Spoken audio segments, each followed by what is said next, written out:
Hello, everybody. Welcome. This is a very exciting time at Prospects Live, and we're so happy you can be joining us, whether it be live or you're watching it later, or I don't know, you sat on the remote and you just happen to be here. We're glad you're here. Just stick around for a while because we got some fun stuff heading. We're going to be live streaming for a few hours because Prospects Live, the staff at Prospects Live, have decided that we want to do a Dynasty League, which sounds fun unless you're in it, and then it's playing Dynasty baseball against a lot of really smart people and me.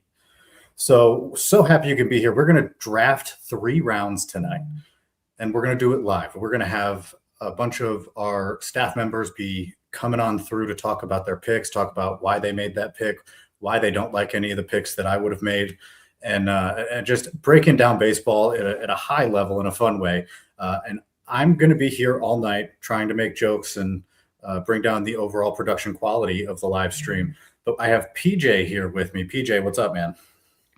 Hi, Trevor. Thanks for the glowing introduction. I'm excited to be part of this league. I don't know how we became the two faces of Prospects Live for the night when there's a lot more eloquent and talented people ahead of us, but I'm glad that we're going to be getting this show on the road in about 5 minutes. It's going to be a pretty interesting league. It's got a league size that I've never engaged in before. It's 22 people instead of your standard 10, 15, 20, 30 group. So it's going to be an interesting mix. There's a lot of very talented, very sharp people.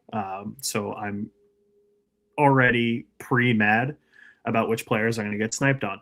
So I'm just trying to bring myself that serenity. I had a glass of wine with dinner, and hopefully that'll make things go down a little easier. Fantastic. Sounds like 2 hosts with deprecating humor, which is great. That's going to make the night go quick. So you mentioned 22 teams, PJ, and that's a lot of teams. We have some people, like the person who holds our first overall pick, which will be revealed shortly, that I don't even think has played fantasy baseball before, or dynasty baseball rather. So it's a mix of people because I am in big leagues. I have a 30-team league, and I just joined a 25-team league also because I guess hate myself. But I think they're really fun. I was pushing for the 30-team league. PJ did not want that. But I got closer than I thought I would, so I'm pretty happy with it. That being said, PJ, can you talk a little bit about the scoring before I pull up the big board and we start to get picks rolling in? Sure. So this is a 5x5 league, which means there's 5 hitting categories and 5 pitching categories. It's got a pretty interesting structure overall. The regular season will be done roto scoring, which means the top, I believe it's 8 teams will all advance to will be considered at the end of most of the regular season. And then those 8 teams, in a fun twist, are also going to be put into a head-to-head matchup for the playoffs.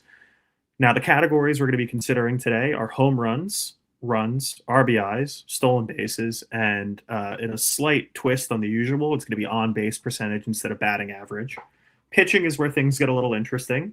You're going to have strikeouts, total strikeouts, not a rate stat, ERA, WHIP, quality starts, QA3, and save hold 2. Now, QA3 is interesting. It's for any appearance that a pitcher has where they've gone 5 or more innings and have an ERA less than or equal to 4.50. So those pesky 5 and dive arms who can't make it deeper into games but will only allow 1 or 2 runs actually do get more value here than they otherwise would. And additionally, Save Hold 2 is a special feature that is only on Fantrax as far as I'm aware. And you add the total number of saves at 1 point, and then every hold is worth half a point. So it still gives a little bit of increased value to closers, but it also doesn't make it a pure Save Hold league where some of the 7th, 8th inning guys have just as, if not more value than your traditional closers. So it's a good in between to provide a little bit of value to all sorts of relief pitchers. All right. That sounds fantastic. I don't mean to rush you, but let's reveal the big board. Dun, da, da, da. We are going to be filling this thing up tonight. Well, the first 3 lines, but that is about where we're at. And let's bring in the man who has the number 1 overall pick because he has just about 30 seconds to decide what he's going to do with it. No pressure. Please welcome Mitch Stocknick to the live stream. How are we doing, guys? Can you hear me all right? Yep, you're all good, Mitch. Sweet. So yeah, this is my first time doing a fantasy dynasty league, so a lot of pressure, but 1-1 made it a lot easier. There's really only two names that I considered here, but I was telling Clint Trevor. Frazier and Shohei Ohtani. Yeah, yes. Fan club stand up, but no, I pondered Bobby Witt Jr., but I'm going to play the simple route here and take Shohei Ohtani. Should I click it now or should I wait a second? Yeah, I mean, if you want to talk through why you ended up not going through Witt, I think that's an interesting conversation because Bobby's 8 years younger, 6 years younger than Ohtani. So what ultimately swayed you to go with the best player in potentially baseball history? Yeah, that's one of the main reasons. One of the best players in baseball history. I feel like that's a safe route to go. He's been one of the best fantasy baseball players the past few years. I feel like if anybody could beat Father Time, it's this guy. And having the ability to have him as a utility guy and as a pitcher deepens the lineup a little bit, deepens the ability for points. So figured I'd just play it smart here and roll with Shohei. And that's one other interesting thing to note. I think this league is not one where Shohei is divided into two players. So if Shohei or any other players end up coming up and being fully capable of engaging in two-way value, they are going to be able to do so. It's going to be a weekly waiver run with daily moves. So Mitch is going to have the ability to fully maximize Shohei's value. He'll be able to start him when he hits and put him on the mound when necessary. And that's something that Fantrax is also able to uniquely facilitate for us. Alrighty, with that, I think I'll make the pick here. I've said my piece. I wonder who's going to take. Oh, there we go. He's on the board, Mr. Shohei. But yeah, no, I thank you guys for letting me hop on the stream, and I'll be back in 43 picks, I think. All right, thank you, Mitch. It might be echo. Do I need to? I need to go get headphones. Here is Doc Eisenhower. You guys zip that up for modesty. Goodness gracious, what are we doing here? Thanks for having me. Attracting everyone with the low quarter zip. Come on now. Yeah. Maybe if I had a bit more Tom Selleck in me. Maybe if I had maybe I had some fur. You look like you got some fur down there, huh? You got some man bear fuzz? Yeah, well, it's the Italian. So, Doc, where are you thinking about going with this pick? There's a lot of options. You can go infield. You can go outfield. Who were you contemplating? This is fantastic for my team. It's less fantastic for entertainment purposes. Honestly, at number 3, go a few different ways. In fact, there's one very crazy, fun pick here that you can make if Bobby Witt Jr. is not on the board, and he is on the board. So just to get it out of the way, I guess I'll take Bobby Witt here. And yeah, Soto never entered your consideration with the fact it's an OBP league after the 40 or almost the 40-30 year. So what are we looking at here in 2024?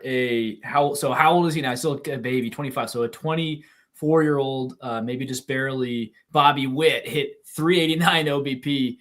It's not like we're getting garbage in that category. It's just something where Soto pulled that off last year. And I think a lot of us are wondering, can he do it again? Because he's not that fast. This was just a pure, you got to give shout outs to him. You got to give a shout out to the Mets coaching staff for training that efficiency.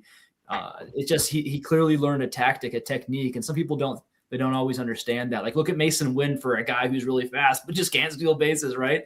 And if he can ever figure it out, maybe he gets traded to the Mets one day. God forbid for the Cardinals, they can't afford to lose anyone. But let's just say he goes to the Mets one day. What is that, a 50 base stealer all of a sudden? It's like technique matters.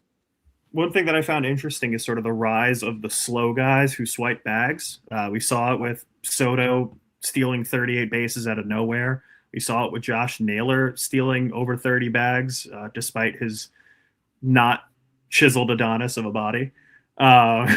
So I think it's pretty interesting to see how sustainable some of this is. But, I don't think there's any way to fault you for going with Bobby Witt at 2. I think that's probably what the money favorite was going to be. But I can fault you. He was supposed to come to me. What are you talking about? Right. What do you mean by this?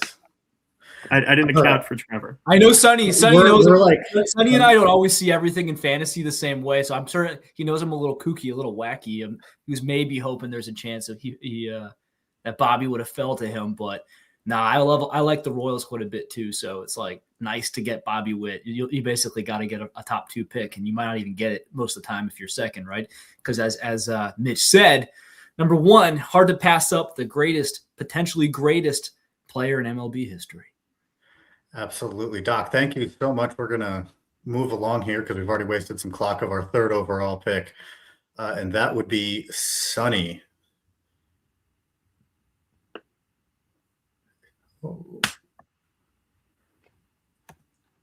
Hello, welcome. Sorry, couldn't find you. We got a whole mess of people waiting to come and talk to you. No talk problem. To our audience didn't here, expect to be available to get on here. This is probably the one pick I can actually make live. I've got a busy night otherwise, and it wasn't even looking like I was going to be available for this because I had a door that was frozen shut when I got home from the gym. In true Canadian fashion, I had to work just to get inside to be able to make this pick. Really excited that I'm able to hop on and talk with you guys a little bit as I make this pick, though. I assume you had to catch a plane to get home. That's just a baseball lore thing, I think.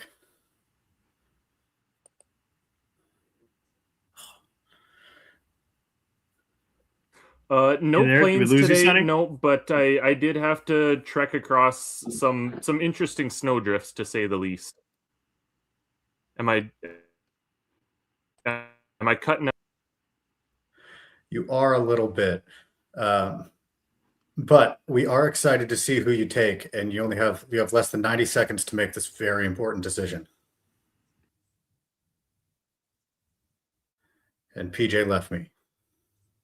Yeah, it's a tough decision too, because this will kind of dictate how the rest of my draft goes. I had a feeling it was going to be Ohtani and Witt to start the draft here, and that still doesn't make my decision any easier. It's between a couple of guys. Do I go a little bit older and immediately force myself into win now mode, or do I give myself a little bit more leeway with the younger option here? And I think I'm going to go the younger option just so that I can have, the ability to kind of go in either direction as the draft goes along here. I don't really like pigeonholing myself and forcing myself to go completely win now right off the bat. That being said, it's hard to make a bad decision at this point, and I am going with Juan Soto. I see nothing wrong with your logic. I think that's a great pick. I think that's the smart pick. If you're asking me, I don't know why anybody would, but if you are, I agree with your decision there.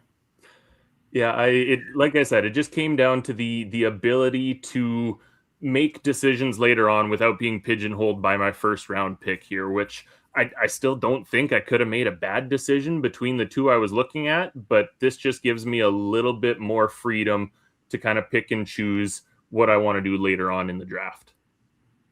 And yeah, Trevor, I think it's worth noting that everyone is always seeking your approval at all times. So absolutely. I can't tell you how much it means to me that you do like this pick. I did put in the chat earlier in our league chat that nobody can make a pick without clearing it with me in case I want that player. And nobody's done it yet, but I do think you went in a good direction. Well, at least I got the approval after the fact. I'll take that. Yeah, right. All right. We appreciate your insight and walking us through your pick. Up next is Matt's team, which could be any number of people. I feel like we have so many Matts, but it belongs to Mr. Matt Cease. Matt, how you doing? Doing well. How are y'all? Thank you for commissioning this, by the way. Yes, this is our commissioner, our fearless leader. You front-loaded a lot of the energy and effort that it took to get this league set up, and we really appreciate you for that.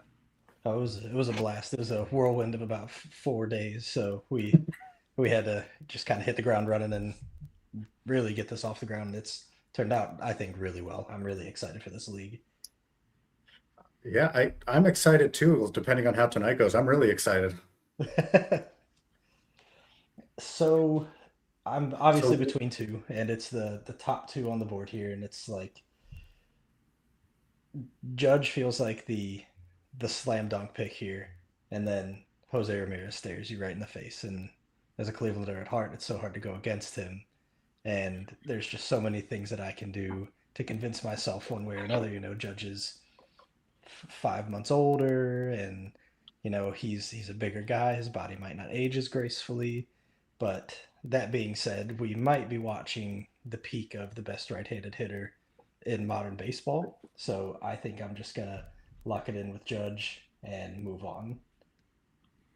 And Matt, I think you mentioned an interesting dynamic that Slippin' Jimmy in the comments mentioned. His position was that the only older guy that would be under any consideration was Judge, but you pointed out rightfully that Jose Ramirez is no slouch. This is a true 5-category contributor, and while he doesn't have the same power output as Judge, I think it's fair to say that he's just as talented a contributor in the fantasy context as just about anyone in the league. And he's going to get walked a ton. They're going to continue to work around him. And then when he does swing the bat, he creates more damage than just about anybody in baseball. So especially from a fantasy aspect, that's exactly what you're looking for across the board with this league. Really, the only thing is stolen bases. You're not really going to get much of that from Judge, which is where Ramirez came into play here. But at the end of the day, I do think Judge, just off sheer numbers, ages a little bit better. So that's kind of the ultimate factor that led to me making that pick. Solid pick indeed, Matt. We appreciate you hopping on and sharing your thought process with us. And you'll have more picks tonight. So if you're still around, we will talk to you later. Sounds good. So up now is Adam Keel, who is a co-host on a podcast that I have. If I could shamelessly shout that out, it's called Amateur Hour. We have a lot of fun. It's basically who can make the funniest joke over the course of an hour or so. So if you haven't checked it out, make sure to check that out. And wow, well, he made his pick and he chose Paul Skeens. Solid pick. Hard to deny that, but it did ruin my my read here. Just a reminder, we are drafting on Fantrax, and Fantrax is fantastic. We at Prospects Live love it. There's no other place we'd rather play baseball. If you are not on Fantrax, it's something you should definitely consider for your leagues. And if you are ready to make that switch, I'm going to drop in our comments here. There is a there is a referral code that you can get from the link that's about to be sent, and you will be able to, it would help out greatly. So that should be heading out now. Make sure to check that out if you are thinking about switching to Fantrax. And of course, with the pick of Paul Skeens, PJ, what do you think about that? It's actually funny. I was talking about some potential routes I could go with my wife earlier today about who she wanted me to take, and she thought that I should take Paul Skeens. And I thought that he would be around at 14 as the best pitcher on the board. I thought that there would be more people fading the arms, at least this early in the draft. But it's undeniable. He's, arguably the best pitcher in the game. If he's not the best, he's the second best. And you can't go wrong having an absolute workhorse like him. I do feel like we're going to be a little repetitive when we're talking about all of these picks, at least this early. We're talking about the best of the best, and it's hard to really find faults with any of the selections. But Skeens is just an undeniable talent, and it's really, just a great pick in terms of, what he can provide a rotation. With your first ace locked in, everything else gets a lot more flexible. You can take risks on pitchers further down the draft, but I think that was a great pick. And we have our bit of a surprise at 6, Gunnar Henderson. Does that shock you? No, having Luke as one of the best men, one of my groomsmen at my wedding. No, I know he loves Gunnar Henderson. I know he's not particularly concerned about the power shortage last year. Gunner's fantastic, and this is someone who has put in a lot of focus this offseason towards increasing his speed. And, I think the power is going to return this year. I think that his slow start to 2025 diminished a bit of his power output. So I think Gunner could genuinely put together a 30-30, 40-40 season and really cement himself as someone who's justifiable in this range with, significant ease. I mean, again, this is someone who's 24 years old. He's, the same age or roughly the same age as Bobby Witt Jr. And they have comparable ceilings, in my opinion, if it all clicks. So I really think Luke made a good pick there, and shout out to the new father. All right, shout out. And here we go for pick 7. We have Mr. Will Jarvis. Will, how you doing? Hey guys, how are you? Thanks for having me on. I can't say I love the way this board has worked out. The pipe dream was Soto, and then I was torn between a pitcher or Gunner. Obviously, that didn't work out. So kind of stuck between a few right now. J-Ram, obviously a great player, but he's, 33. He's been healthy, but, that can change pretty quickly at that age. So, I'm kind of down between Scooble and Crochet here. I do live in Boston, so part of me feels like I should go Crochet. Need to feed into it and have a reason to go to Fenway. But You could just go because it's Fenway. have you been in those wood seats? Yeah, but still, in Not baseball very history, what do you mean? Not very forgiving. I sat 18 innings in Fenway, a 2-1 Yankees victory over the Sox, where Craig Kimbrell gave up a game-tying home run in the top of the 9th to Matt Holliday. Well, he's a Met now, so he gave up a home run to Matt Holliday.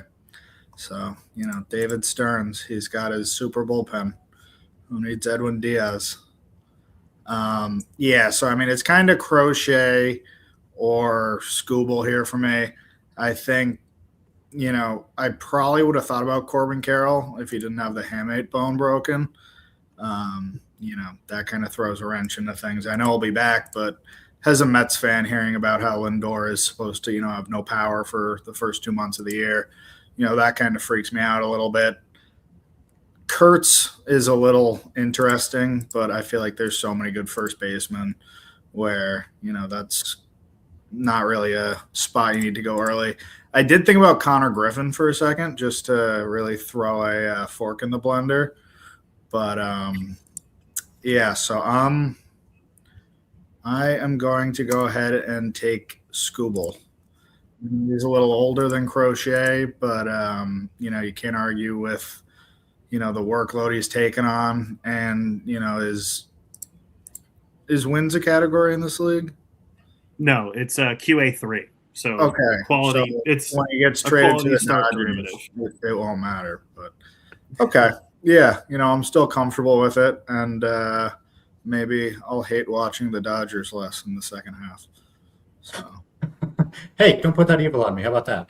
As a Tigers fan, I support this pick fully. I don't support the messaging that he's going to end up at the Dodgers second half of the year, but I think it's a great pick. I think you have, again, one of, if not the best pitcher in baseball. They're both off the board now, and then you got that guy at close third you mentioned. So interesting board so far, I got to say.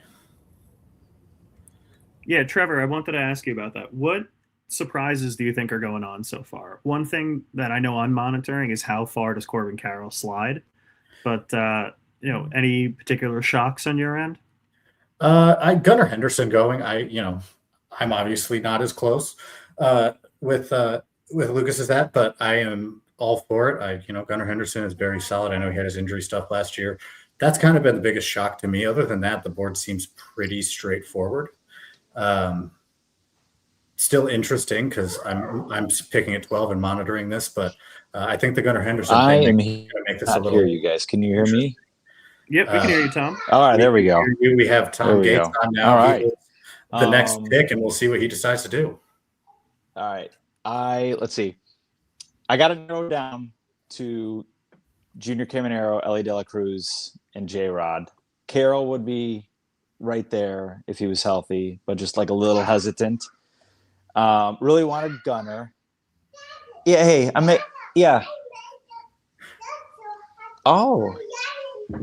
Oh, thank you. Oh, all right. I thought you were going to tell me who There's to some pick. guest stars from the Gates Yeah. household. I Stealing think the I'm show. going Caminero. I just, after doing the third base preview, I see like just it's a minefield. And so I understand, they get the home away splits happening on Twitter. Everybody's talking about that, but the power is real. We know that. And that's what I'm getting him for. There's the safety in the power numbers. I think Ellie is a better player. I think J-Rod is a better player.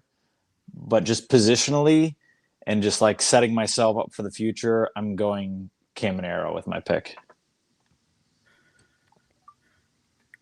Having All right. also worked on that third base preview, you're 100% right. It's a wasteland. It drops off very quickly.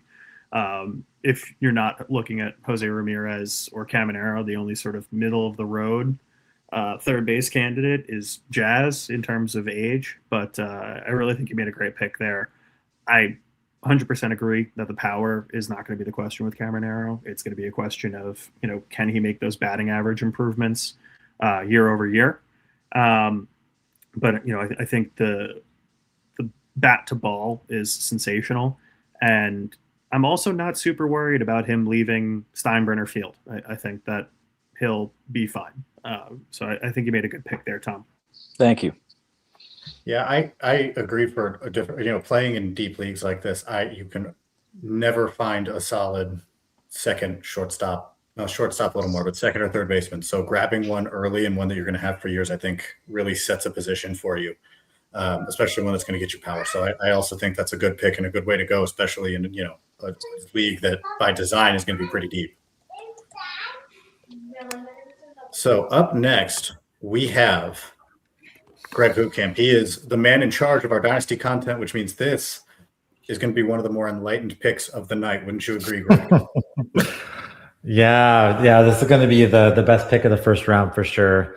Trevor, you look really familiar. I can't place where I've seen you or somebody that looks like you recently. I'm not sure. I just won an award for worst fantasy player ever. Could that be it? The answer is not coming to me right now.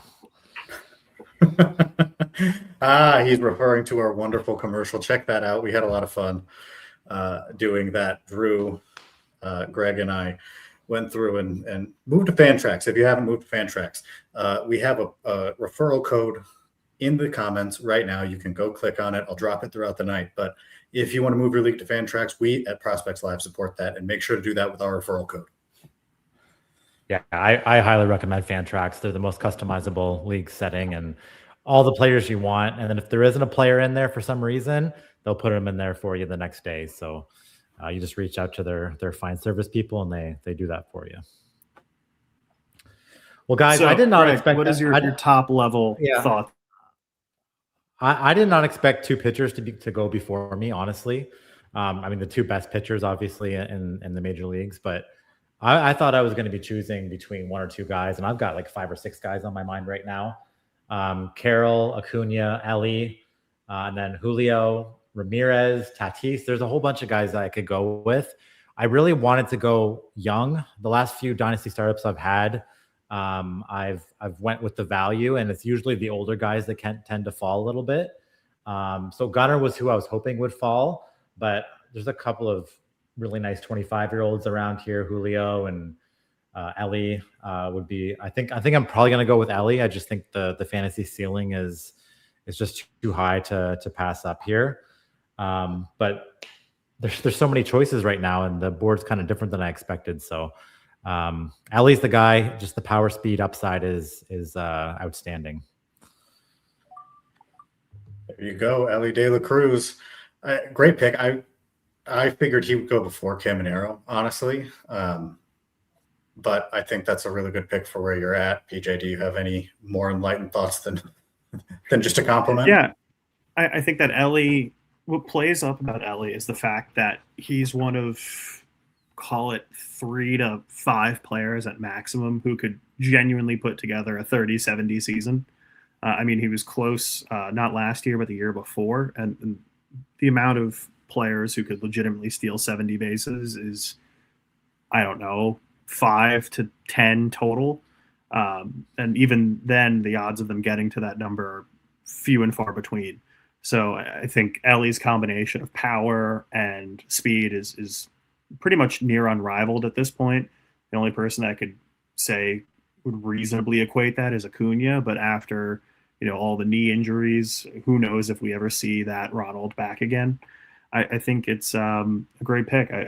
I think that Ellie, if he can improve his plate discipline and start making a little bit more contact and drawing a couple more walks, 9 might be a steal. That's the kind of upside that he has. Ellie will definitely steal too, so that's good. Greg, thank you for coming on. I'm sure we will talk to you again before the night is over. I want to bring on the guy on the clock right now. That is Mr. Matt Thompson. Matt, how you doing? I'm good, man. How are you? Good. We appreciate you being here. Oh, yeah. Of course. So what's it looking like for you? What do you think of the board so far? What's the thought process here? I'm not surprised by any of the picks. I mean, everybody that's going is, obviously really good, right? They're this early to go now. Maybe you can quibble with some of the guys in the order they were taken, but I have a pick I'm trying to make, but it's making me log in again for some reason, so I don't know why. But my pick might be a little bit maybe off the board, but I'm not going to be able to get him next time around, so there he is. Okay. Just broke some hearts. We got a Red Sox fan coming up right after I pick, and I don't know, man. You might have just broken a lot of hearts doing that. Yep, upside is king, and I think the floor is still good enough to be, what you're looking for. And I have 0 shares in various different formats I also play in, so that also matters. So give me some Roman Anthony. Matt, in full transparency, I'm a Yankees fan, and I have spent most of the last 36 to 48 hours talking myself up to swallow that pill of drafting the Red Sox best player. And I was like, I'm going to do it. I'm going to do it. I'm going to do it. If he comes to me, I'm going to get him. And he didn't. So now I'm upset, and I'm never going to forgive you. But I'll remember this day. Hey, it's all right. Slipping Jimmy is absolutely right, because get your guy. Because my second round pick, Roman Anthony, is not going to be there. That's true. That's a good point. That's one of the most wild things doing a league this big too, is you can't really plan on anything. A lot can happen between your first, especially picking at the beginning, between your first and second pick. Yeah. The other guy I considered taking just went after him. Let someone else talk about it. If it's their pick, if they're coming on, I'm not sure. But that was Corbin Carroll. Matt, we appreciate you joining us. If you're still around, we will talk to you later. Yeah, sounds good. Thank you. So currently on the clock is some guy named Trevor Huth. And to break down my pick, I'm going to bring on myself, my analytics department of my team. He has promoted himself as such. We have not talked about what's going to happen in this draft, so he has no idea. But Drew, not in the league, scared to be in the league, I think is what it was. And, we appreciate you joining to talk with us. Why don't you talk about that Carroll pick if you can? What do you think of him going there? And Anthony too was kind of a shock. Absolutely. Matt really did a great job of kind of hammering the point of get your guy. In a league like this, especially with a player as diversified in leagues as Matt is, he wants to get upside. He wants to take a guy that he hasn't had a shot, had some ownership of yet. That's awesome. With Carroll, I think that Mr. Goffman just decided he's going to take the falling star. Realistically, if this league had drafted 2 weeks ago, where do you think Carroll would have gone, guys? I mean, PJ, I think Carroll – Trevor, that's why you're the best in the business, buddy. I mean, PJ, me and you both, I think, would have said top 5 pick safely for Corbin Carroll. So to get him at double that is excessive value. See, yeah, Slippin' Jimmy, he knows what's up. Crown him in the chat for me, Slippin' Jimmy. But for real, Trevor, more importantly than that, what are you thinking? As your analytics department, I've got to make sure you're on the right track here. And I'm not liking the lack of confidence I'm hearing thus far. Well, I'm thinking a baseball player. I think that would be a good start. I've narrowed it down that way. Preferably one professional. So I have. I don't know. That couple- Shalowski guy sounds pretty good. I have a couple of guys in mind. Obviously, Cunha here would make a ton of sense. I mean, he's the best guy on the board. Okay. Jackson Churio's a rising star. That's obviously a good pick. It's not what I'm going to do because I make bad decisions constantly. And what I'm going to do is pigeonhole myself early into doing something that I love doing in fantasy baseball, and I'm just going to make it happen. And that I'm going to do that by taking Connor Griffin. Okay. listen. We've all watched him. We know how good he is. The way that everybody talks about this dude is that he is just absolutely different.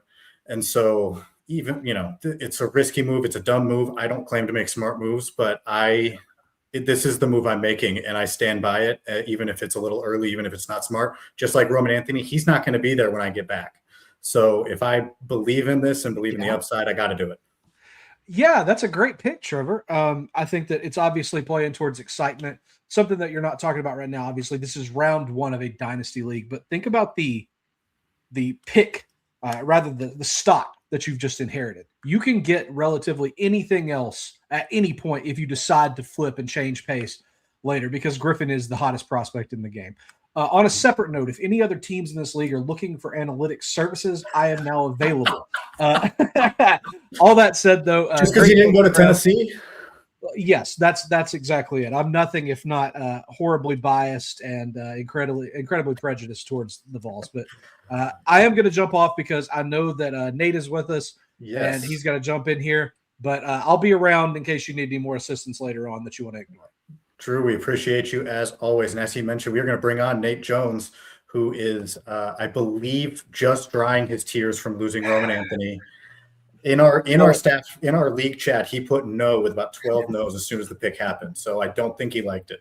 Yeah, I was all aboard with Rome going here at 13. I thought he was going to make it there. Matt took the words out of my mouth.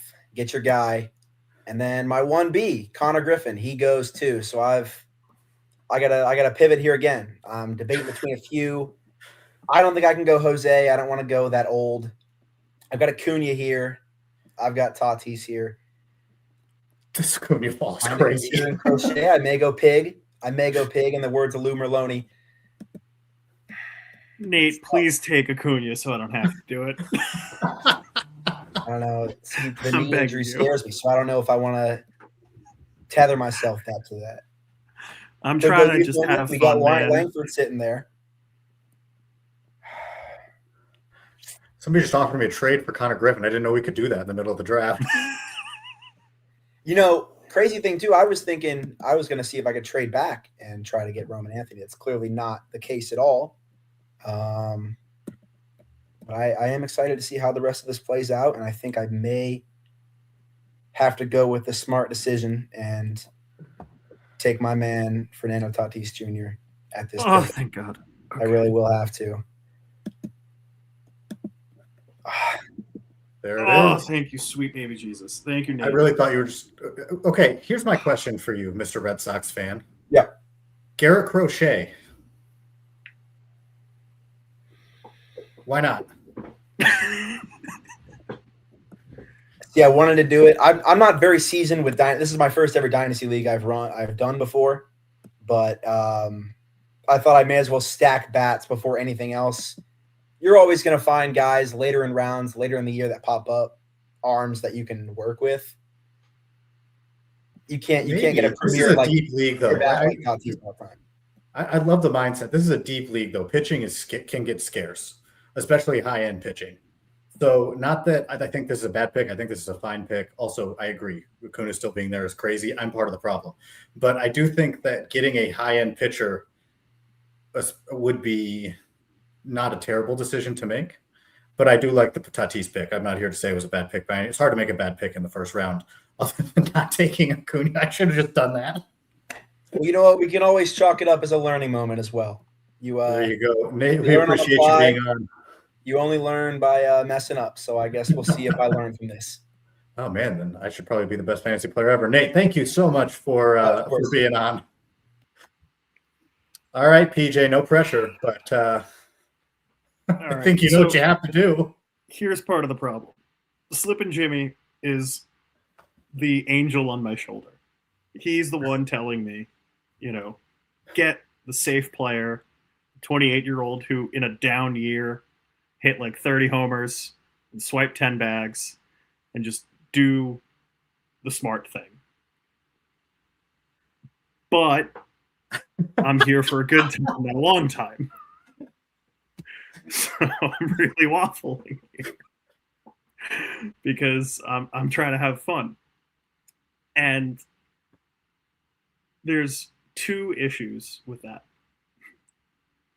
But ultimately, just put PJ's having a crisis scrolling across the bottom, but it is accurate. I am in hell. I am suffering. Oh God. Oh, Slippin' Jimmy, why'd you tell me that? Apparently, the Mets coach who got Soto to steal all those bags is now in Atlanta. I did not know where he had ended up. I knew he left. Oh God. Thank you, Slippin' Jimmy. You are adding to this, and it's just making it so much better. See, the other problem is I have an article that's releasing tomorrow that is about the outfield, and in it, I really hyped up some guys, and I think I gotta back them. Welcome to the team, Jackson Churio. All right, I'm just going to move on to the luckiest man in this dynasty. This league, is awesome. I can see him cheering, so we just got to bring him on. Brandon, how you doing, man? This is great. This is the best league ever. This is fantastic. I'm a Braves fan too, if people didn't know that. So, yeah, I get to watch this man play on my team for at least however long this contract goes, and if they extend him. Yeah, this is the easiest pick I've ever made in my entire life. Ronald Acuna Jr., welcome to the team. I got to make sure I click the right button here, to be honest.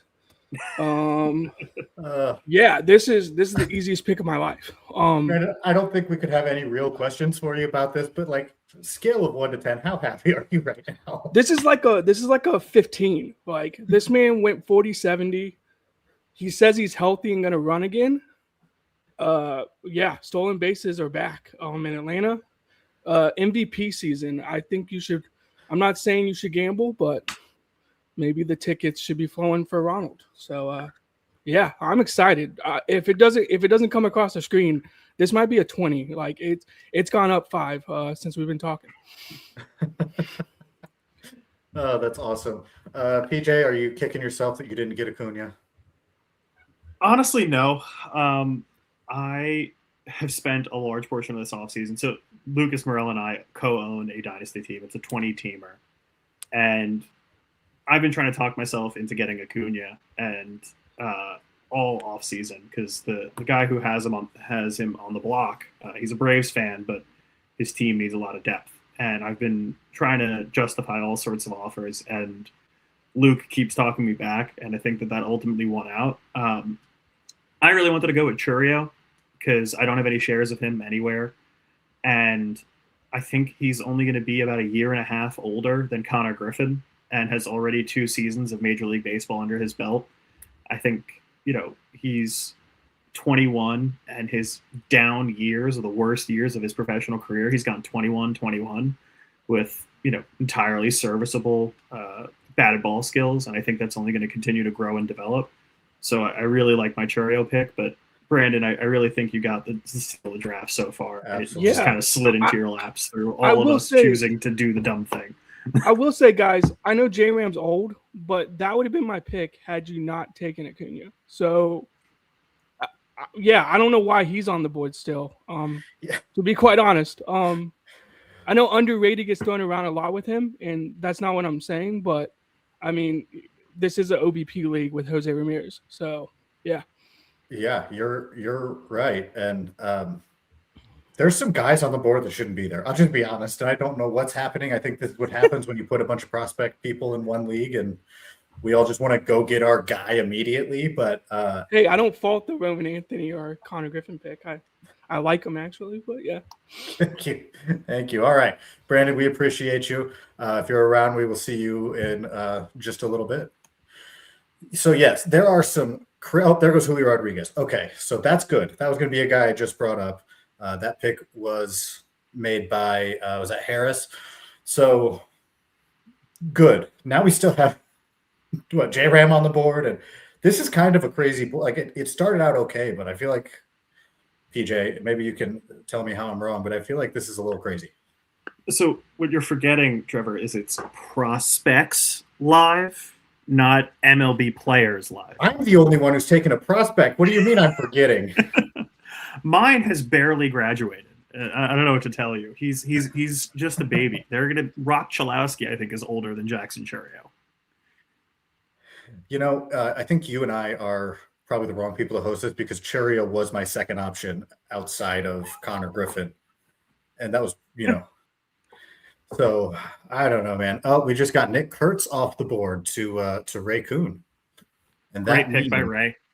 Yeah, absolutely. If you believe that that's going to come around, which I think you should, I think that's a great pick. And now that means James Weiser is on the board. Hopefully, I didn't just botch your name, but welcome, James. You did great. Thank you for having me, guys. So there's a lot of good players on the board still. Crochet's out there, Vlad Jr., Jose Ramirez, although Jose's older. I'm going to go with one of my guys who I absolutely love, who, he's a little bit farther down maybe on people's boards, but I think his upside's right there with the guys who are going around here. And that is another James. It's James Wood. All right. It. That's who I wanted with my second round pick. I hate it a little bit, but I love it. I think that's a smart play. He's got some crazy upside, man. He's a unicorn in a lot of ways. I wanted Kurtz, but somebody beat me to it, so I got to take another young gun that I love. For all the concerns that Wood has in his game, how did you handle the second half slump when you were thinking about picking him this high? Just that raw power. The raw power, the fact that the guy's 22, he can still move pretty well, and if everything clicks, you're talking about a guy who's going to be top 10 player very, very soon. So yeah, I don't worry about the slump too much. I think, you look at the overall talent, and that's one of the guys who definitely will right the ship and be a guy for a long time. Yeah, I think that's a great pick. And it was someone that I was targeting in the second too, Trevor. So our cues are getting eaten alive here. You made a cue. I did no preparation for this at all. I just showed up. I was more worried about getting this live stream going. So good for you. Being prepared. All right, Proper James. planning prevents piss poor performance. That explains a lot, actually. James, we appreciate you being on. Enjoy having James Wood on your team. We will talk to you in just a little bit. It looks like we're at the back end of this first round. And don't forget to solidify it in the room. Yes, please make the actual pick. So after him is going to be Smata. And I don't believe Smata's Smata here. with you, Trevor. But we do, will he follow his rankings? I have to imagine this is where J-Ram goes.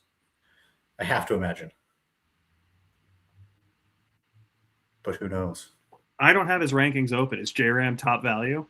No idea. He says he can't join. Either, I don't know if he can't join the stream or can't join Fantrax.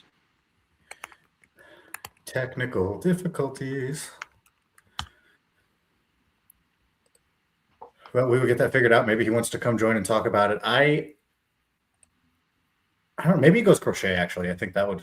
I don't know. Those are the two guys to me that shouldn't be on this board still, but we will have to see what occurs over the next couple picks. I think some people are going to be pretty happy with who they got at the back end of the first round. Oh, yeah. I think it's hard, though, because, obviously everyone wants to envision Dynasty leagues as, 5, 10, 15-year-long adventures, and some of them last that long. I think this one has as good a shot as any to continue to last that long. But when you see that first digit as a 3, and acknowledging things like bat speed start to diminish over time and athleticism starts to diminish over time, I get why people are starting to fade J-Ram a little bit, even though, the actual talent is nothing but sensational. It's going to be real weird if I start Connor Griffin and J-Ram. Don't make me do it. I think that's the chaos timeline. It's are you win now or win later? I'm lose. Yep. Who knows? Who knows? So, as we wait, I want to thank everybody who's joining us, and we have a lot of people watching right now. So, thank you for watching a bunch of dudes just draft. And while we wait for Smata to pull out the pick, I think I may pull Drew and Greg back out and talk a little bit about what we got going on with Prospects Live. I didn't want to be on camera. That's my bad. No, I'm kidding, guys. Welcome back. Between Drew and Greg and somebody else on this stream who's less relevant than those two, we have we cross Prospects Live between the pro side, Dynasty, and draft. So, Drew, you're probably pretty happy with college starting. I mean, what kind of content are we putting out on Prospects Live? Oh, there's so much going on at any given point. The College Daily Sheet just started back up. This most recent month, we released our top 100 prep prospects for the draft. That's very exciting stuff. Obviously, a lot of stuff going on. I kept hearing you guys talking about who's going to go 1-1 in this draft, and I kept thinking Rock Chalowski, obvious pick. And then I was like, I mean, we could talk dark horses at Jackson, Florida. And all of a sudden, you guys start talking about some Ohtani guy. I kept looking at my board like, who is this? I'm kidding, of course. But, yeah, having a lot of fun and glad to be here with you guys, kind of running things behind the scenes, doing what I can to help you guys, Trev. Thanks again for having us. And Paige, you're doing a great job, buddy. Thank you, sir. And Greg, same thing for you. What do we got coming out Dynasty side? Yeah, we're working on all our positional previews right now. So outfield, as PJ mentioned already, is this week, and we just finished the prospect side of things. We're looking at major leaguers the rest of the week. Lists 150 deep, so super deep. If you guys are in deep leagues, this is where you want to be at Prospects Live. I'm starting to work on the pitcher stuff for next week, and we're going 200 deep on the prospect side and 200 deep on the major league side. So you can't find that really anywhere else for Dynasty. So, I mean, I love deep Dynasty leagues, so this is going to be right up my alley, but that's what you're looking at with Prospects Live from the Dynasty side. Greg, Awesome. I was heartbroken that you didn't take our favorite approach to a startup and go all olds. I was very heartbroken to see. But I do like what you're doing thus far. PJ with Chorio, I like quite a bit. Trevor, you're picking players as well. I'm totally kidding, Trev. I like what you're doing. You're the only one brave enough to do it. You know, Dumb, Smata told us all. Dumb. I can't. Oh, okay. We just had a whole bunch of picks or two picks go right away. Smata went Crochet, and then right after there goes J-Ram. So both the guys we talked about, Will got J-Ram. So yeah, Will is actually overseas right now, and so his queue, he's going to be delighted when he sees that he got Jose Ramirez at 20th overall. I feel comfortable saying that for him. And then Smata, of course, getting arguably the second best pitcher in Major League Baseball, depending on who you're talking to in the given day with Garrett Crochet. That is going to bring up, I believe that's Taylor, is it not, Greg? It is. I believe that is Taylor. Well, let me jump out. I don't know if Taylor's good. Yeah, Taylor's in. I'm going to jump out, bring Taylor in. Y'all. Yeah, thanks. Nope. I want to thank you both for joining us. We got Taylor here with us now. He's on the clock. No pressure, Taylor, but you have to make a decision now. Oh, man. What's up, guys? Yeah, it's tough because I got an auto pick right before me, so it's kind of like just jumps to my pick real quick there. How do you feel while you're thinking over this? How do you feel about being at the back end here, where you get two picks almost right away? Because that's where I wanted to be, and I didn't end up there. So, what are you feeling about that? I think it feels really good in the beginning of the draft. I think where it doesn't feel good is in the middle and late rounds of the draft, where you have to anticipate a run in a 22-team league.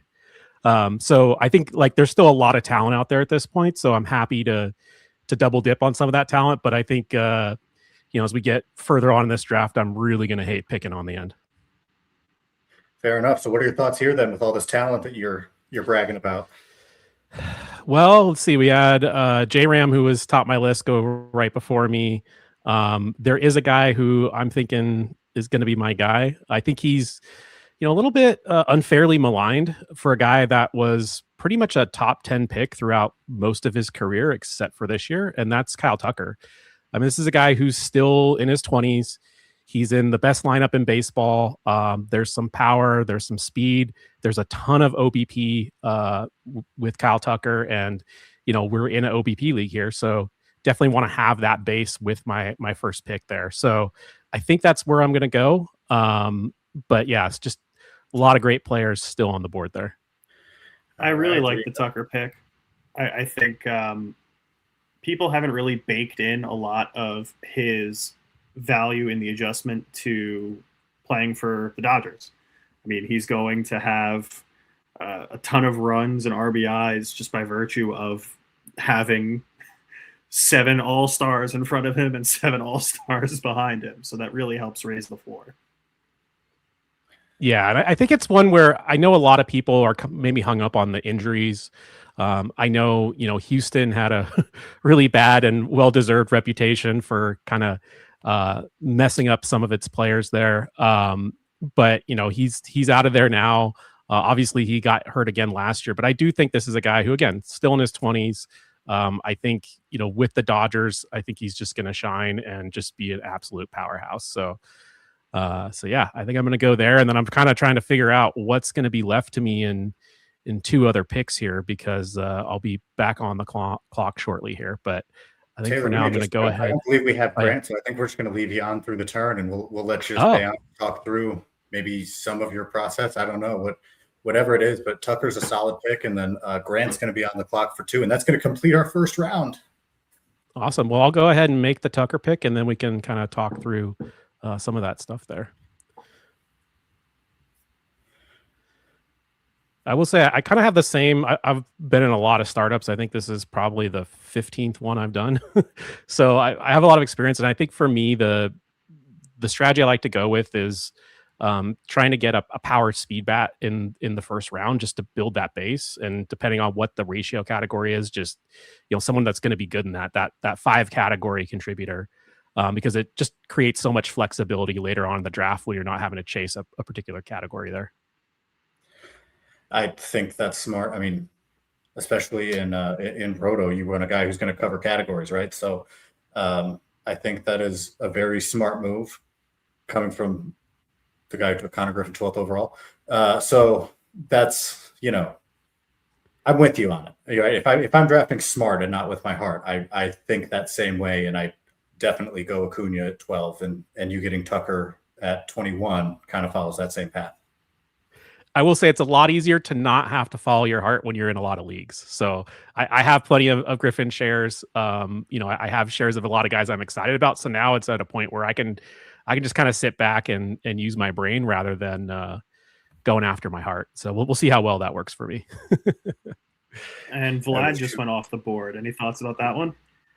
Yeah, he's a guy I was looking at there because he is really good in OBP. The one thing he doesn't really provide is that speed. So that's the one thing of I thought maybe if Tucker was off the board, maybe I'd have to consider Vlad there. But I really wanted to get that speed, at least some speed in the first round there. But I think it's absolutely a great pick for, where he's going at pick 22 there at the back end of the first. And then Zach Neto's an awesome pick to add layer on top of that. I'm talking about your power and speed. That was a guy I was kind of hoping would fall one more spot, but that's not the case there. Well, and there's your, depending on how you feel about Pete Alonso, there's your tier break on first base already, right? We may not see a first baseman for a while after Kurtz and Vlad go. So you got an elite player at a position where there aren't too many of them. Yeah. Yeah, so this is where it gets tricky here. I have like 3 or 4 guys I'm deciding between. I was like, wait, why is he not reacting to what I'm saying? I forgot. He's on the clock. Yeah. If you take who I want, I'm going to haunt you, Taylor. Just want you to know. All right. So let me talk through my choices and sort of my strategy here. So I got a few players I think would make sense here. One of them is the young gun, Wyatt Langford. I think, there's a lot of promise. He had a 2020 year last year. I think this is a guy who I expect to, do better in the future. He posted a 12.9% walk rate last year, 344 OBP. So I think that's a really strong measure. The other guy I'm looking at here is not a great OBP guy, but that's Jazz Chisholm. I mean, he went 30-30 last year.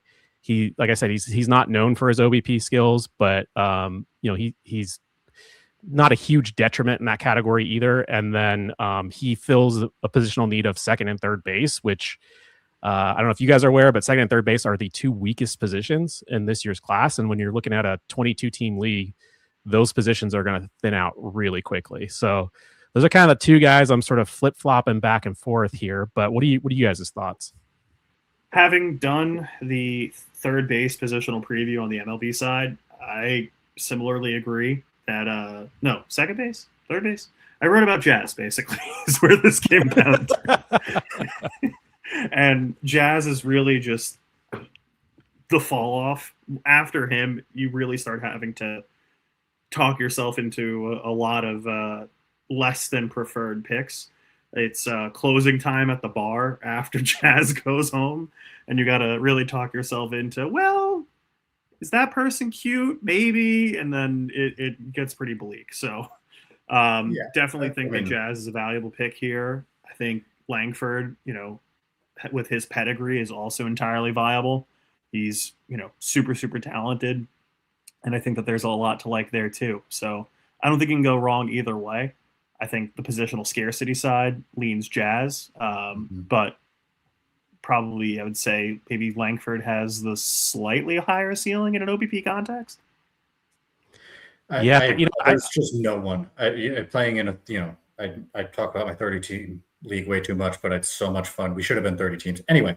Having a 30 team league, everybody's always looking for third base and second base all the time, and every year since I joined it, and so that positional scarcity is enough reason to push some guys up maybe in a draft. So I definitely follow that thought process. Yeah. I talked about picking with my head and not my heart here, but I just realized, I mentioned all the leagues I'm in, all the drafts I've done. I don't have one share of Wyatt Langford, and I think it's time to alleviate that. So I'm going to go ahead and pick Wyatt Langford here. Building a Taylor, I just want you to know you're tacky and I hate you. I think you were selling me a little bit too hard on Jazz there, so I was considering him at 14. So all right, Taylor. You'll have a buyer down the line. Good talking to you guys. Solid start for you, just building out an outfield, man. Thanks for joining us. We are going to move on here with an auto pick. J-Ram and Kyle Schwarber, not a bad start. Definitely a win now situation for Will. Yeah, I mean, Will is probably going to win this league this year. He's gotten 2 insane discounts on, I don't know, a combined 70 to 80 homers and 30 stolen bases with high-level OBP contributions. So definitely. All right, 21 other guys, give up. Honestly, maybe. Man, so we got Smata back on the clock now. How does he follow Garrett Crochet? You assume he goes with a bat here, but you just never quite know. And then right after, if he is still in here, I'm going to pull James back up because, James, you're following Smata. How worried are you about what's about to happen? I mean, there's a lot of good players out there, right? So, I think we start getting more worried. We start coming back and realizing, oh, hey, we might not pick again for another 40 picks, and it's more, okay, what's going to be there after 40 picks, right? I think that's more what kind of runs through your head sometimes when you're picking early. You're like, okay, do you go pitcher? Do you go another stud young player? Kind of just depends on what falls after this pick, is where I'm sitting with everything. There's plenty of good talent out there. There's another guy that I'd love to have on my team that I don't know if he's going to still be there, but we're just waiting right now to wait and see. I think so far everybody's doing a really good job.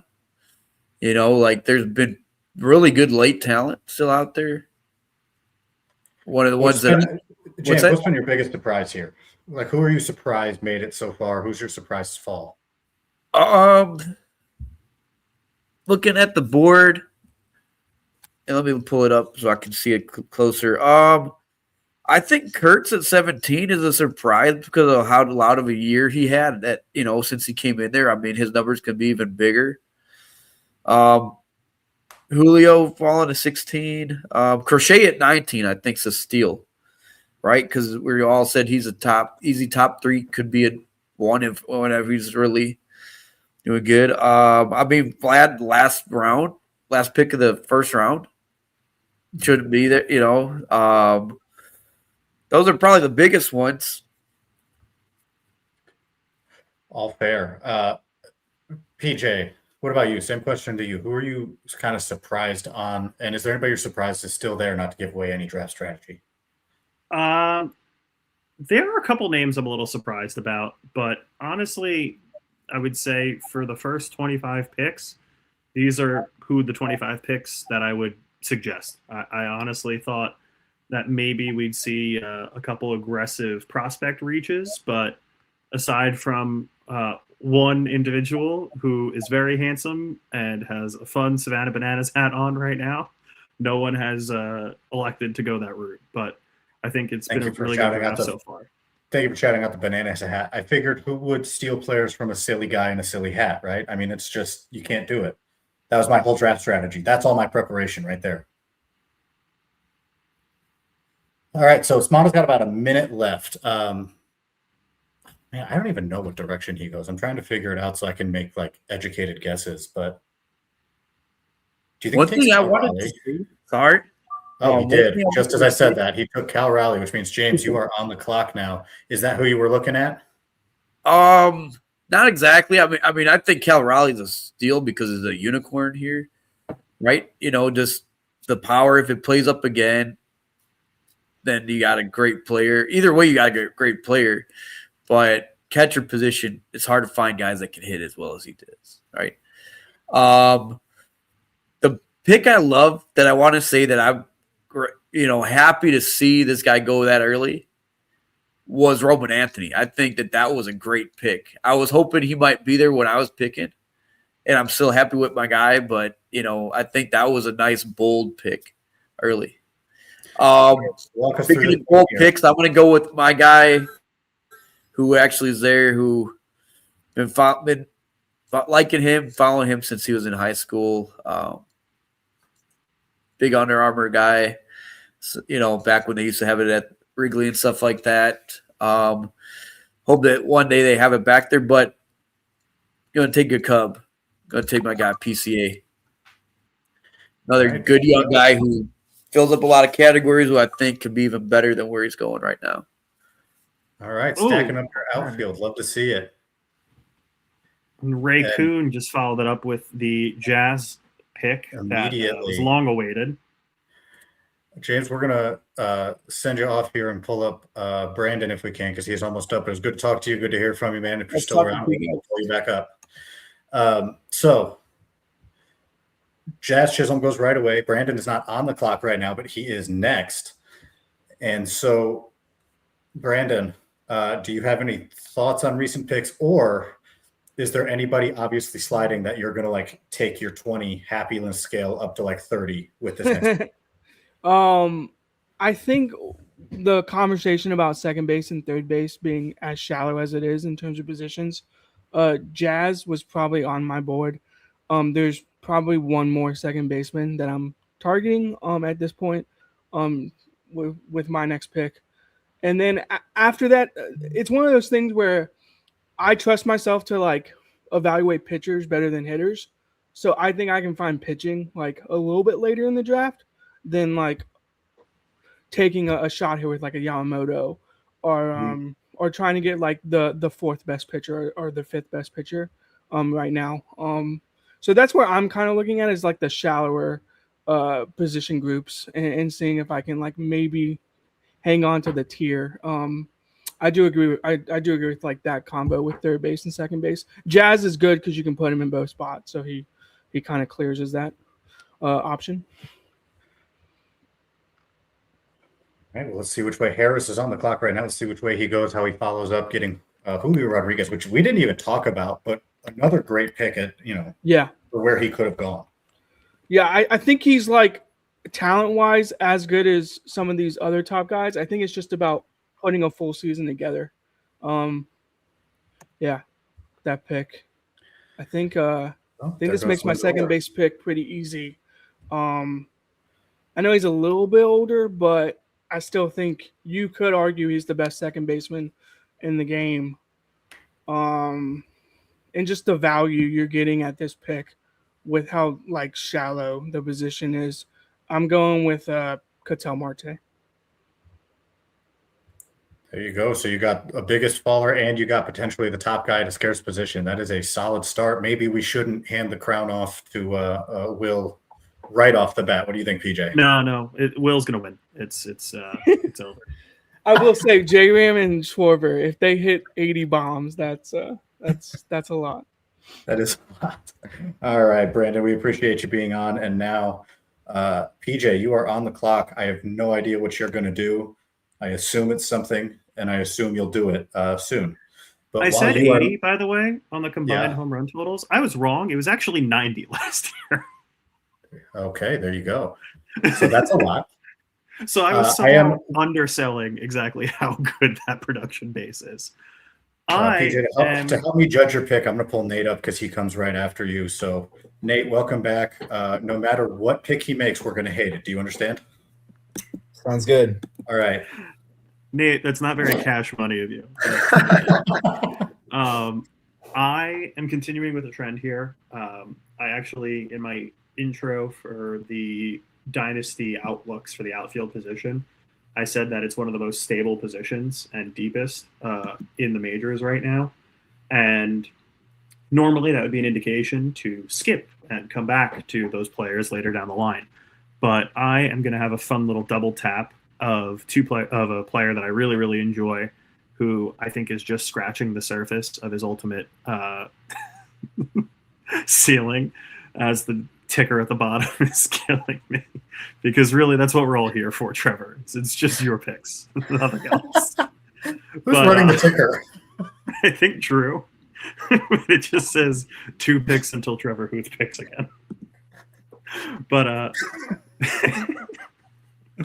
with that in mind, I'm going to make the selection of Jackson Merrill, who I think is going to be next in line of that 25-25 production, who could eventually put together some Kyle Tucker-esque 30 years with great contributions across the board. I really think he's a fantastic talent, and I'm very happy to pair him with Churio.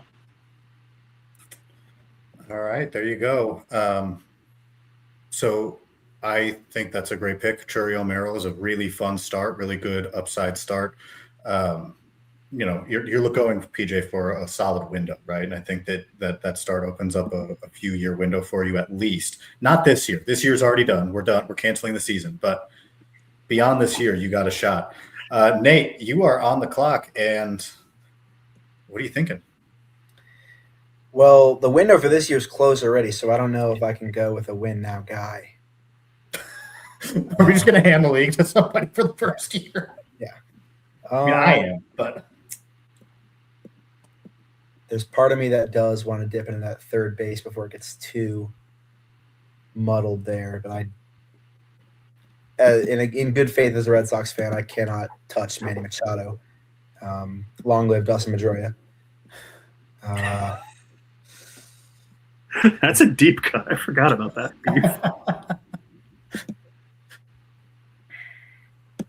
It's one guy I am thinking of. He hasn't had great seasons the past few years, but I do think if he can get healthy and give us a full year, he's going to be a great value pick here. Trevor, I want to ask for your approval of drafting Austin Riley at this pick here.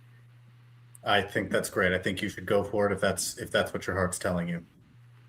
If my heart's telling me that and I get the Trevor Huth approval, I think that's what I'm going to go with.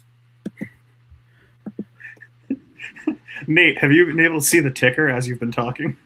No, I was scrolling the board back and forth. Did I miss any gems?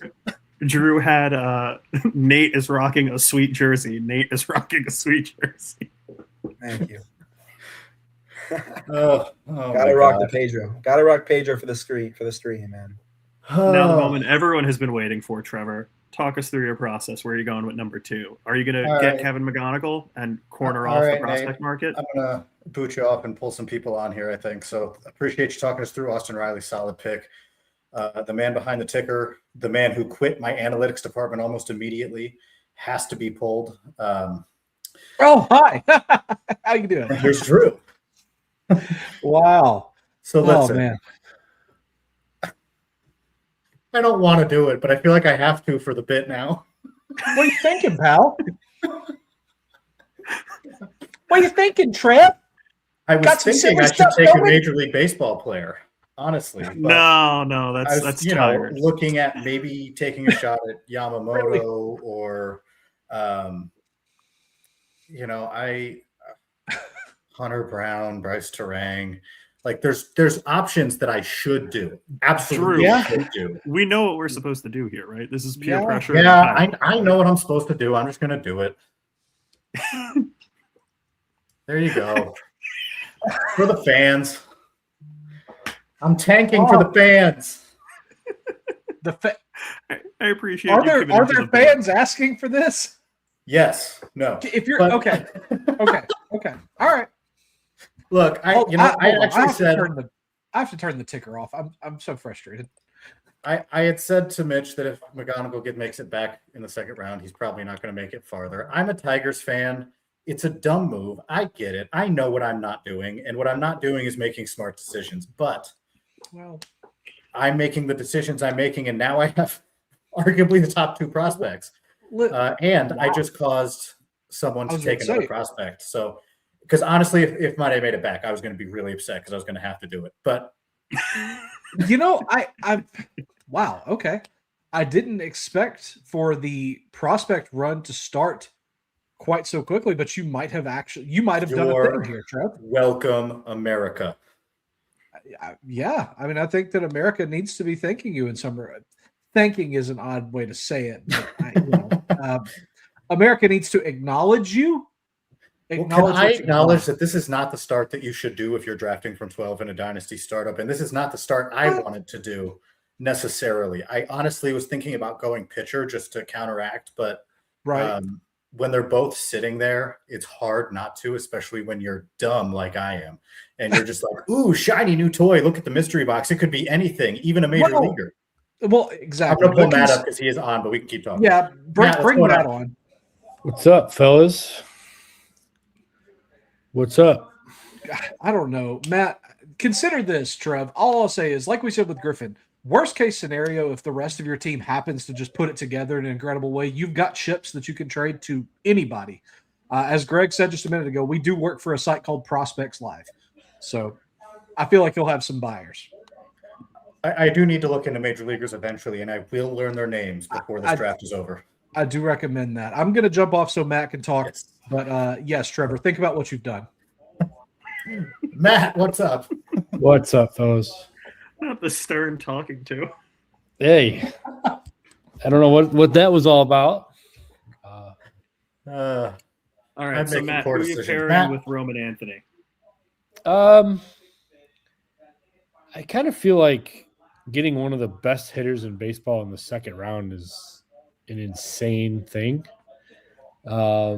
Yeah, he might be locked in at util only, but I don't think with the way that team is constructed, I think he's going to get a lot of time in the outfield this year.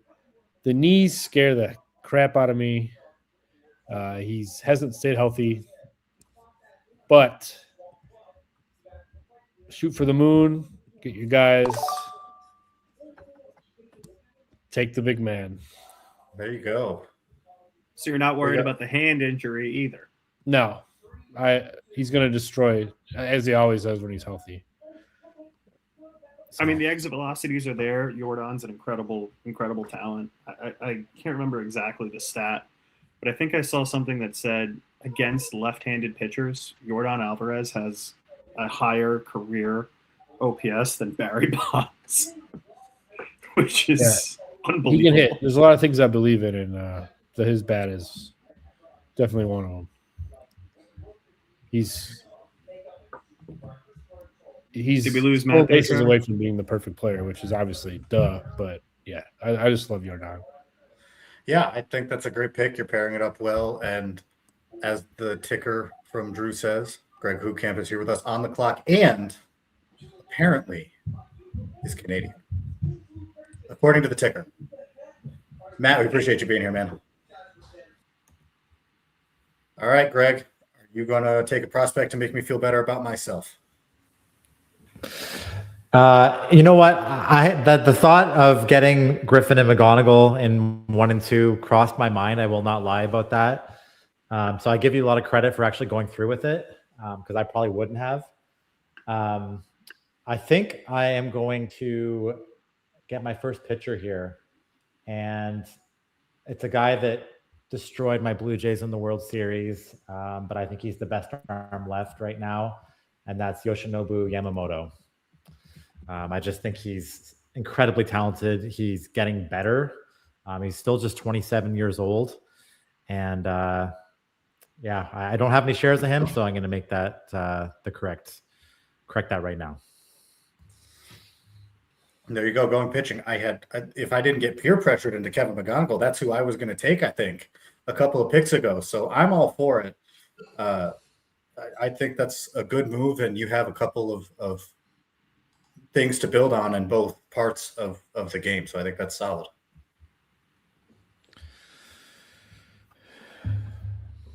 PJ, if you have any thoughts, you go ahead and jump in. I believe, is Tom still here? I don't believe so. So, Greg, we'll leave you on as our.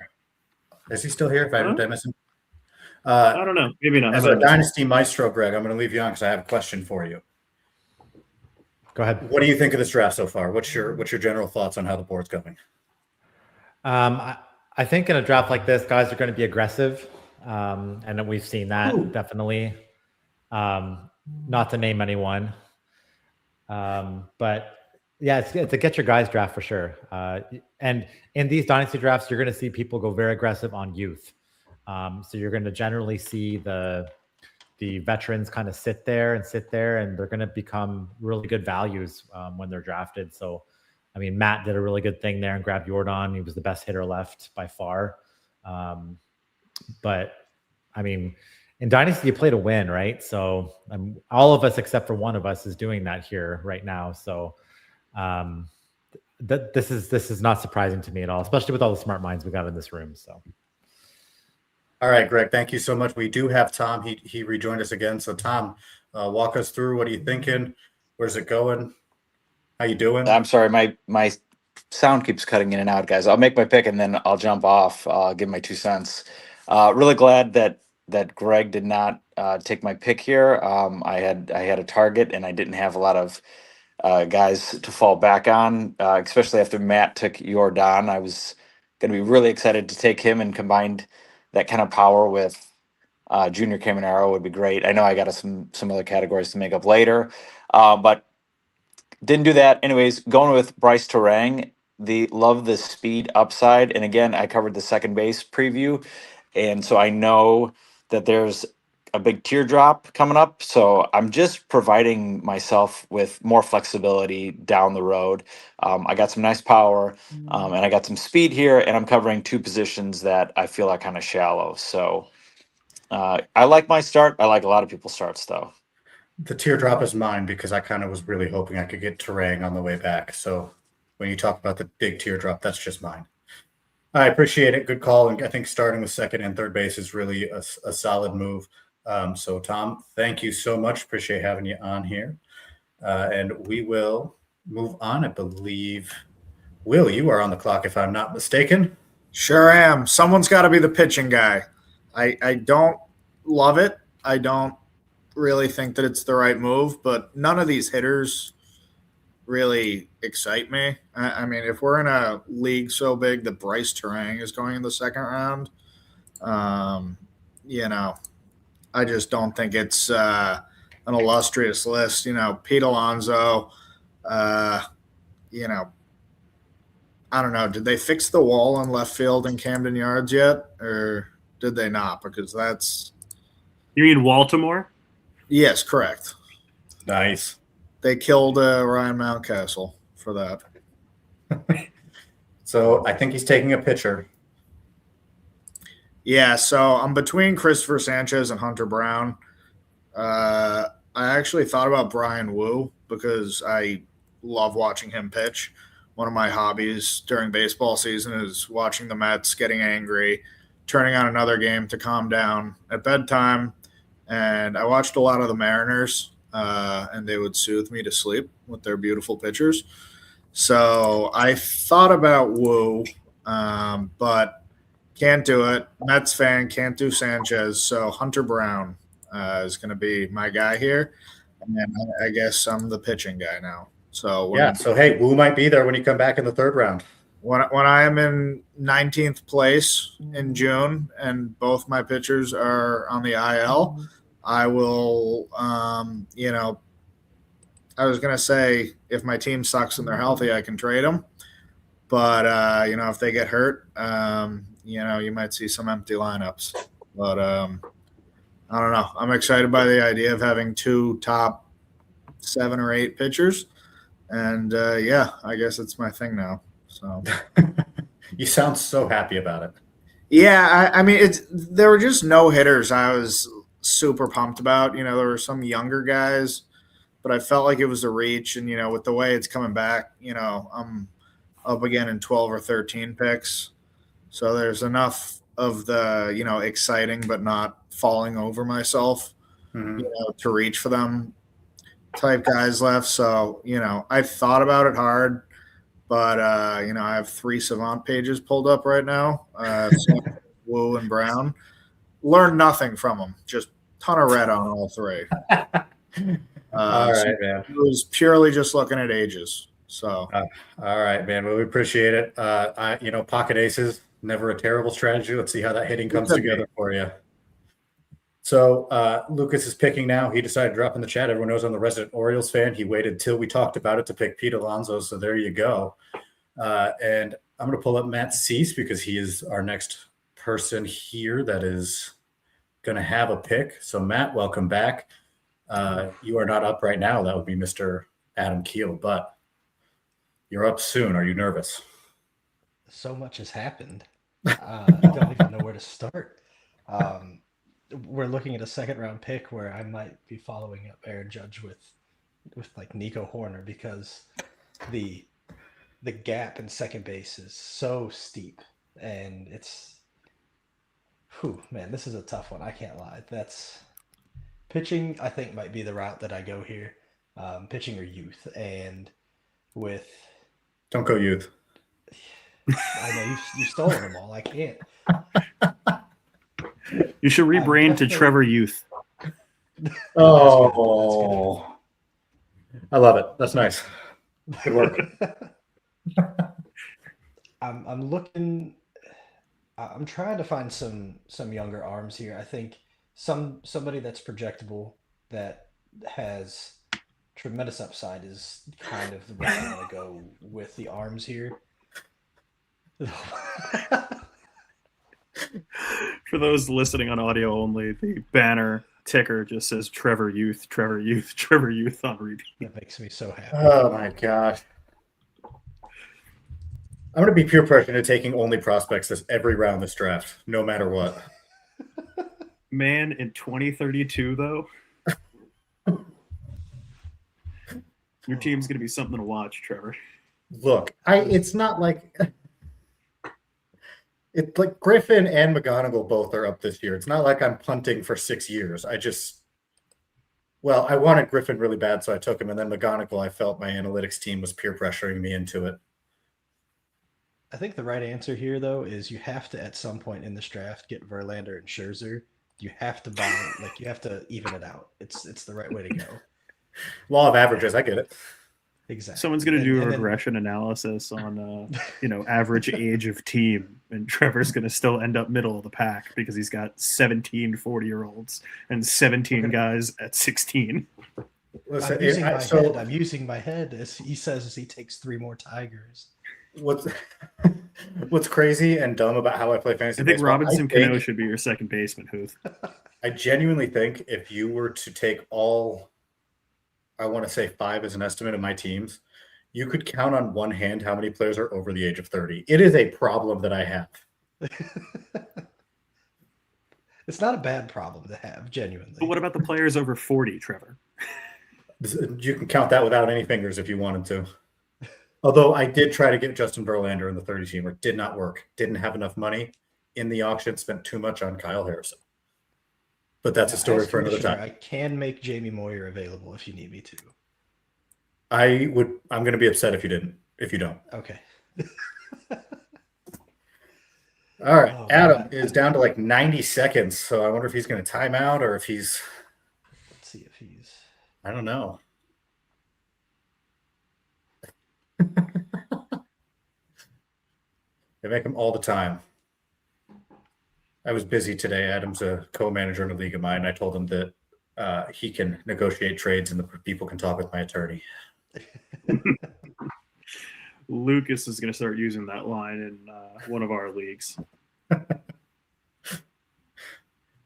Oh, man. Even better, Trevor, is you could say, I'll have my attorney send over the paperwork. There you go. There you go. Matt, this is probably good for you. You're getting a lot of time to plan it out here. Yes, I definitely think I have settled on who I want to take. I just really want to make sure I don't get sniped here, no matter what. Yeah. I will give you a hint. He does pitch for the Mariners. Are you in love with the Woo? I think he's taking Kate Anderson or Emerson Hancock, maybe, I think is the other option. Did you say Sashi Iwakuma? There you go. See, Drew's on it. He just put on the ticker Emerson Hancock pick incoming. Oh, we're I gonna have our inherited first time Hancock out. in another league. Oh man, Adam! I'm thrilled about that. Adam, it's a bad look for our podcast. Yes. Okay. Gilbert. Well, I guess Is that the makes Mariner my you were going to take? decision- It was not. It makes my decision easy. So We got two I'm gonna pitching lock guys in. now, by the way. So I'm gonna lock in Brian Wu. I just think his upside is tremendous, and as he gets rolling into this season, they have this Pocket aces. cavalcade. That's exactly what it is. Is they just have so many guys that are number ones, and from top to the bottom of that rotation, from Kirby to Gilbert. Obviously, Kirby had a bit of a down year, but you still trust the upside. I do still think Wu is the cream of the crop. It's just about him accumulating the innings, and the strikeouts are going to be there. So I'm definitely going to lock in Wu. All right, there you go, All Matt. right. We appreciate your Take a deep insights. Solid pick, and now you have Judge and Wu. I wonder if we can get another Mariner pitcher in a row. Oh, somebody beat me to that. There we go. There you go, Raj. Oh, Raj is here. Let's bring him on. Hi, Raj. Hi. Hey, How Raj. you doing? Welcome to the party. 1 second. Let me.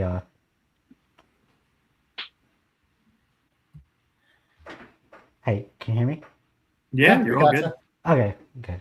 So, I'm not in this league. I'm just like spectating. I guess I'm a neutral observer. That's good. We want those opinions too. So, Yep. I mean, tell us, what do you got? What are your thoughts here about how this draft has gone so far from an outside perspective? I haven't been paying attention like through the first round. I joined like in the middle of the second, but like, I like I feel like the pitching has been like a bit higher than what I normally expect. But then it's like a deeper league, so obviously pitching is going to be more important. Like, just for example, like Skeens at 1.5.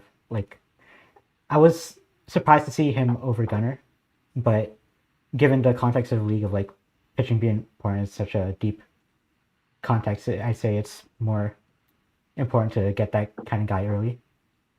And we just see another pitcher coming in now, Chris Sanchez. Yeah, the run of pitching continues, I see. Yeah. And now I'm going to bring him on, Raj. We're going to keep you on just to keep talking. But we got Doc back with us. Doc, what's up? Not much, man. Just kind of a big thing to ask. I mean, it's still relatively early in the draft, but we had a poll, OBP or OPS, and I think OBP won, but I see our league settings say OPS. What's it going to be? It's OBP. I think we just got to get Okay. Matt to switch that over. Mr. Commissioner? Possibly bigger question. It's Mr. Commissioner, what you got? It's OBP. I saw there was a lot of banter debating 3 or 4 outfielders and one or two utilities, and we still have 5 outfielders and 2 utilities. So was that the final decision? It didn't seem like that was what we were going toward. Shouldn't have kicked him off so soon. Matt, Mr. Commissioner. It should have saved it for outfielders. I'm not really sure what happened. I did that like days ago. So give me 1 second. We are all on the same page in this league. To be It's fair, amazing. again, this league was put together almost overnight. So this is not me like trying to fire strays, but I'm just like, let's just get it. Let's get this established. Oh, no now. worries. And I Doc's made sure rabble that I have a rousing, very guys. long track record of commissioning leagues, so this is all fantastic. All right, thank you, Matt. We'll get that straight out. So it is how many outfielders? We should have 4 outfielders, and then it should go over to OBP. So give me 1 second, change that over. There you go. All right, Doc. Cool. You have the answers to your questions, and that gives you about 3 minutes to make a pick. So good luck.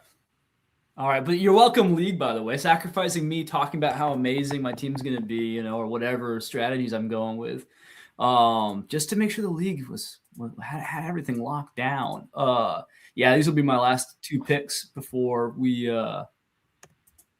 I say sayonara for the night. But yeah, it's tough here. There's so much talent still. I played in a few 30-teamers, much like y'all, and everyone's going pitching here. I think I'm going to zig where everyone's zagging. And I think I got to go. I've been backing this guy for a while. I think he could fall to me, and I could lose on some really nice talent here. But, everyone's talking about scarcity, however you want to say it. How do you say it? Scarcity? Scarcity. I think that's scarcity. Soda, pop, Coke. There you go. I don't know, but could be any of it. It could be. I sit here and I look. People have been talking about second base, but I'm going to talk about third base. I'm going to talk about the guy who broke out last year, and maybe we show him some respect. I think there's potentially a 20-30 profile with Maikel Garcia. I'd probably rather have him in OPS, but we're OBP. But he learned how to walk last year.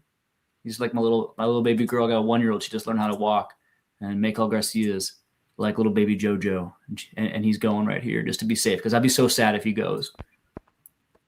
He goes with Mitch here. All right. Well, we will see what Mitch decides to do. Doc, we may just leave you on through the turn. Raj, we'll call you back up in just a moment, but it's good to talk to you. We're going to get your thoughts after this turn, just so we don't get too crowded up here on the screen. And let's welcome back Mitch. Gentlemen, how are we doing? We are doing good, man. So what are you thinking? All right, good. Yeah, sorry. I was stressing out listening to the doc here. I hate to do this to him. I was listening to him talk earlier, and I'm also wearing the Tigers shirt.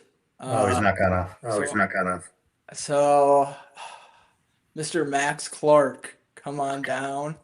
Ooh. I saw Good Doc had pick. the best outfielder in Dynasty, so I was a little worried there that was going to be one. But yeah, I think my Tiger fandom might have got to me there. So I was hoping he was going to make his way. Yeah, this is my first Dynasty, so I'm going a 31-year-old and a 21-year-old. So I don't know how the strategy's going to work, but I like that. That was kind of what I was hoping for. And then to start the first pick. Like I talked about it with Trevor, we're talking about average age, Mitch. It's 21, exactly. 31, prime age, right in the middle, 25 and a half. You're good. So I ponder, and then for my first pick here in the third round, I've been pondering a couple pitchers here. I'm gonna take a look at the ages real quick, make sure I'm not screwing this up. All right. I am going to go a little bit younger here with Mr. Yuri Perez. I was between him and Hunter Green, but shooting for the upside, a little younger for the Dynasty, so I'm happy with it. Well, Mitch, I am not great at math, but you have two hitters, two pitchers, in your first 3 picks. So that seems pretty good. That's pretty good math. That's pretty damn good math, if I have to say it myself. All right, Mitch, I think that does it for you tonight, so appreciate you. Perfect. Yeah, thank you guys for having me on. I cut him off early. Here, I'll give him a shout out for his team. I think his team is super sexy. Otani, Max Clark, Yuri Perez. That's such a fun start. My bad, Mitch. I clicked too soon. Yeah, that is a really fun start. I love Max Clark going there. Yeah. No, I honestly not burning me. I'm not trying to go the Trevor Youth route as much as I can. I got it so far. They're both young guys, but they're in the major leagues. That would have been a fun pick for you. I mean, just to I guess was that twist the knife a little bit more? That would have been like a good one for you, huh?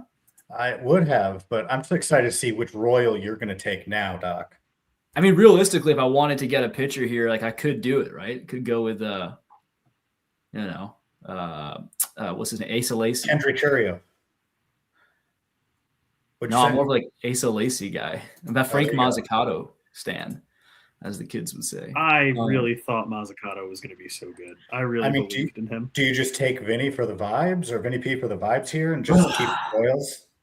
This is such a tough spot. So now this is where I'll take a moment here, just because you ain't going to see me the rest of the night. This is the last time I get to be annoying to the listener and viewer. Vinny vibes, Vinny vibes. But I'm going to say that this is hard. I love the Bobby Witt to the start of the draft, believe me. But like, there's a huge drop off in talent that's about to happen. About 40 plus picks till I see this, till I see my next player. So real strategy, right? It's almost a little easier being in the middle for these kind of drafts. You know, there's some positions where I just think I can get value later on. Really like knowing it's 4 outfielders and not 5. That's a huge difference in the league this size. I was like, you're gonna force me to do this, but good to know. People keep talking about second base, so I'm gonna take one last look at it. I love some of these other players just from a pure talent perspective. So there's that philosophical argument, right? And we only have the one. It was said it was one utility. Correct? Yep. Okay. All right. Sorry, doing it again. So I look at this. I don't want to. I like multiple first basemen. I got my third baseman, feeling real good about it. I'm not going pitcher now. I'm just, for some reason, I don't think I'm a pitching expert, but I seem to find ways to find gems out of nothing sometimes. So I'm going to look at second base, and I don't like this because this is a scarcity mindset. But it gets so bad, guys. It gets so bad. And there's 20 there's 20 other guys, 21 other guys here. So Nico Horner, you know what you're getting. I'm telling you right now, I'm looking more at a younger vibe, looking at someone with some upside. I don't know if I care if he's got a handmade or not. I'm going with Jackson Holiday. I didn't want to do that. I went the Trevor Youth way, but no, you didn't. Doc, you went major league. I had a whole much smarter than what I did. I had a whole plan, Doc. Was that your plan? Was it part of your plan? The Jackson 5. No, I'm sorry. Churio, Merrill, Holiday. Well, I'm open to trade talks, and I will gouge you for that. I mean, I won't. No. Will. Yes. It's over now. The dream's dead. Sorry, brother. I'm well, sad. I appreciate y'all having. Oh, someone was calling out for a Carter Jensen pick. I mean, maybe, man. But hey, there you go. I liked him before. It was cool. I have too many dirt cheap Carter Jensen shares. Like, it feels like it's like beneath me to pay for him now. You know what I'm saying? Has that ever happened to you? No, because I only have prospects ever. But Doc, we appreciate you as always. Is that Perdomo going there? Good pick by Sonny. In an OBP league, Perdomo is really going to play up. He was one of my buys.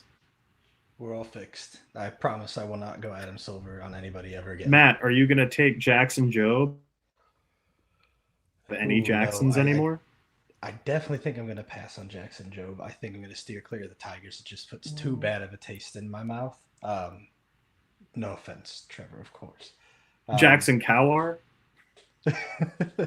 So we were talking about the depth of second base, and it's been on my mind like primarily since I took Woo. And I'm going to project a little bit, and I think that's going to be my best bet at this position is project and find somebody that can be an impact bat at that position, who I don't think is going to stick at their shortstop position in the minors when they come up, both due to where they probably project long-term and due to availability on the major league roster. I'm going to take JJ Weatherholt. Ooh, slick pick. I like that one a lot. What am I supposed to do now? I quit. That's actually not what I was going to do at all. I'm just going to throw that out there. I love that pick, though. That's smart. Again, getting he looks like he's going to be a solid player, and he's close. It's a lot of J's on our ticker at this point. That's oh my goodness, that was a lot of J's. I think that's the biggest thing too. Is not only is he close, but he has just he's shredded his way through the minor leagues. And I remember obviously pull back the curtain a little bit, as you can see over my shoulder a little bit. Ohio guy, big Guardians fan. It was always Bazana or Weatherholt, and I do think Weatherholt has really kind of just etched out a lead in that category all around. And I think he's just really become like a clear cut one of the better players from that draft class, whereas Bazana has kind of fallen down just a touch. But Weatherholt has been one of my favorite players pretty much since the day he got drafted. And as it's really funny, that draft kind of parallels my timeline where I began to look at prospects. So he was one of the first guys I became familiar with. So I'm glad to have a share of him on my team now. So I'm really still Bazana love from the Guardians fan. Yes, very big Bazana love, and I am totally not going to overreact to the 78 mile per hour bat speed that he was showing in the driveline video today. I am totally normal. All right, Matt, we appreciate you. Thanks so much. And thanks for having me on. That does it for you tonight, man. You're done. You made it through. Yes, I think we can go take a deep breath now. And so after these 3 picks, we're going to go into a slow draft format. We didn't want to, be drafting on a live stream for a marathon 48 hours to get all these picks in. But if you like to make picks and you like drafting prospects such as I do, once again, want to remind you that we have a referral code for Prospects Live. I will drop it in the chat once more so it is fresh. If you're ready to make that switch to Fantrax, definitely use this referral code and you can build this team in any sort of rebuild that you like. Oh, God. I will say I'm still in shambles over that Jackson Holiday pick. I thought that he was for sure going to last the 9 picks until me. And the small things we commit to bring ourselves joy, and seeing it ripped away from me has really crumbled my morale for this 3rd pick. Well, I'm sure you'll find someone. It's probably a bad sign that nobody's taken who I want. That probably means I'm shooting way too low, but I don't know. We'll have to see what happens. And you know what? Taking a look at this, looks like Adam's back on the clock, and then we'll have Lucas. And then if Will is ready, we can pull Will back up to see which pitcher he's going to take in the 3rd round, since he is the pitcher guy now. So do you have any arms in mind specifically? Or you got me excited that I was at my pick. Yeah, so you got 2 picks. Sorry, no, we're just trying to. I want to hear your thought process because, we need. You're the pitcher guy. Yeah, so I heard you guys saying, you were calling, I think, Matt, or you were calling someone else the pitcher guy. I was, waving my hands over here, but that just means I need to go deeper on it. Someone else said, I think it was Raj said, pitching's going a little too early. I'd argue that pitching's going a little too late, and nobody else is going to be able to get a top end pitcher, by the time I'm done here. So it might be the most interesting, roto standings of all time, but I'm kind of at a point where I'd rather wait on hitters and just take shots rather than go with someone who doesn't excite me and feel like I can at least, dominate 4 of the categories and then, scrape by, with an average offense if everything goes well, because, obviously still a lot of great pitchers left. And as far as hitters go, part of me looks at, William Contreras or, a few other catchers that I don't want to mention. I'd be curious to see where Luke Keeschel goes. I think he was great last year, and the guys ahead of him at second base right now at this point. Horner's not, particularly exciting. I know he, always is just very steady. Altuve is going to have a worse fall than J-Ram. Compared to kind of his rankings. So, I think Luke Keeschel could be a nice pick for someone. But Adam Keel, was that another auto run out the clock pick? Yeah. He gets I guess that means that I'm now the head lawyer of Prospects Live. I'm the captain now. All right. Lucas on the clock. What do you think Lucas does? Does he steal a pitcher from Will, or does Will get any pitcher he I wants? think he's going Orioles. I mean, maybe he goes Basayo. I mean, he's got Pete and Gunnar Henderson. I think he's just trying to do what the real Orioles did and put together 15 hitters and see how you can miss the playoffs. So.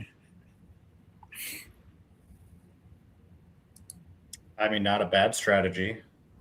I'm just mad about Pete Alonso still. I'm hurt. I'm not mad. I'm disappointed. Oh, God.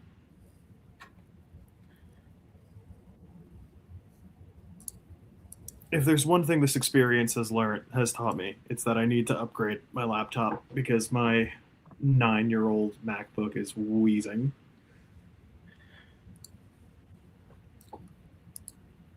One of my buddies tried to download all of baseball ever on OOTP during COVID when he was at my house, and the computer was making noises such that I thought the house was going to explode. And the computer never turned back on. Oh, God. Yeah, it was just done. He was like, well, I wanted to see what would happen if we re-simulated baseball. And the computer just took the lead. And you're like, right, you have a supercomputer, right? Yeah, and then he texted me last week. He's like, oh, they're putting Savant on OOTP. I might have to get back on there. I'm like, oh, your dad's not buying the laptop this time. So let's realistically, I know you mentioned this before, but you're not looking at any hitters here. In session here. Yeah, I mean, there's some guys I'm thinking of. I feel like the guys at the top of the, at least talent rankings right now are pretty much all older guys. I think Devers wouldn't be the worst idea. I mean, I think it's a little boring, but, I think he can be like a decent anchor, for a first hitter coming in the third round. I mean, he's flawed, but. We have to save Devers for Will, I think, is the problem. Yeah. So since he's already won the league, we're just going to keep giving it to him. Yeah, so I mean, I think Devers is probably my favorite guy on the board right now. Between youth and ability, I think. I'm just kind of looking through it now. Yeah, I mean, it's kind of the same problem. Oh, do we only have 4 outfielders now? Do I say? Yes, it is 4, not 5. We covered that with Doc. That's good. Now I feel even stronger with my pitching. All right, it was Hunter Green. Is that who you're going after? Nope. Here we go. There is my pick. I'm a Mets fan. He's my guy. Like everyone else has been saying all night, you don't want to see your guy go, while you're on the long-term back. I don't know when we're resuming this, so I don't want to be, worrying at work all day tomorrow if McLean's going to make it to round 4. He wasn't. He was not making it past round 3, pick 12. Yeah, I mean, I was taking him over Green. I think if he and Green had gone, I think I was actually going to take a hitter. I think of the pitchers left, Sale's old, Fried's old, DeGrom's old, Webb's not young, and he's not super exciting. I'm a Mets fan, and Freddie Peralta, I mean, he just doesn't really go deep into games. And I know we do have the quality start 3, thanks to Fantrax. But I just worry about, him having the workload of some of these other guys. And Nolan McLean has thrown 130 pro innings, so that kind of flies in the face of that. But he's a horse, and that's my guy. There goes Riley Green, another guy I had in my queue.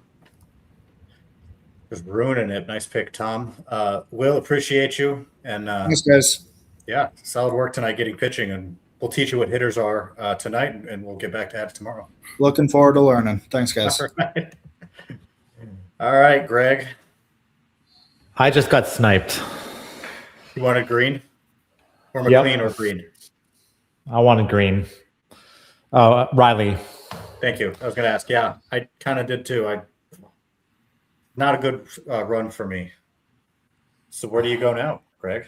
Well, I was hoping for Weatherholt, and then Green was my next guy. Honestly, I didn't have a backup planned, and you should always have a backup plan for sure. So I'm going to take the whole clock here. I'm looking hitting. Question in the chat answering it. That link is for Prospects Live because it is our referral code link for Fantrax. If you want to move your league over there or join Fantrax, that is a referral league for Prospects Live. Sorry, Greg. Go ahead.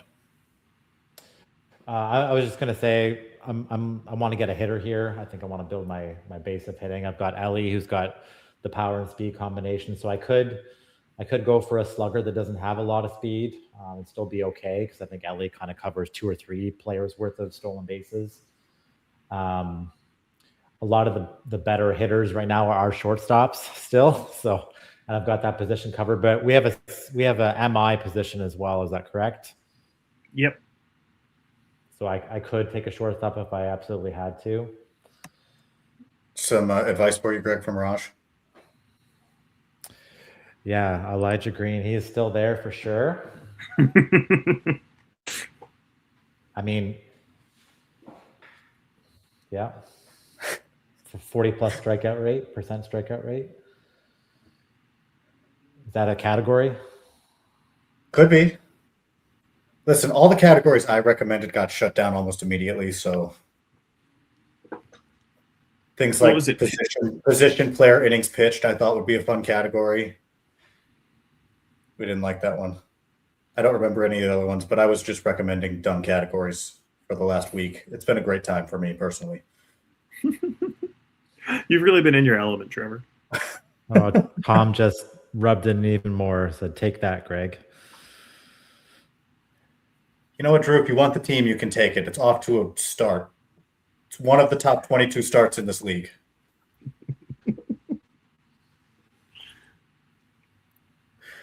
All right, Greg. Well, coming down to it. So you're thinking hitter. Yeah, I'm thinking hitter.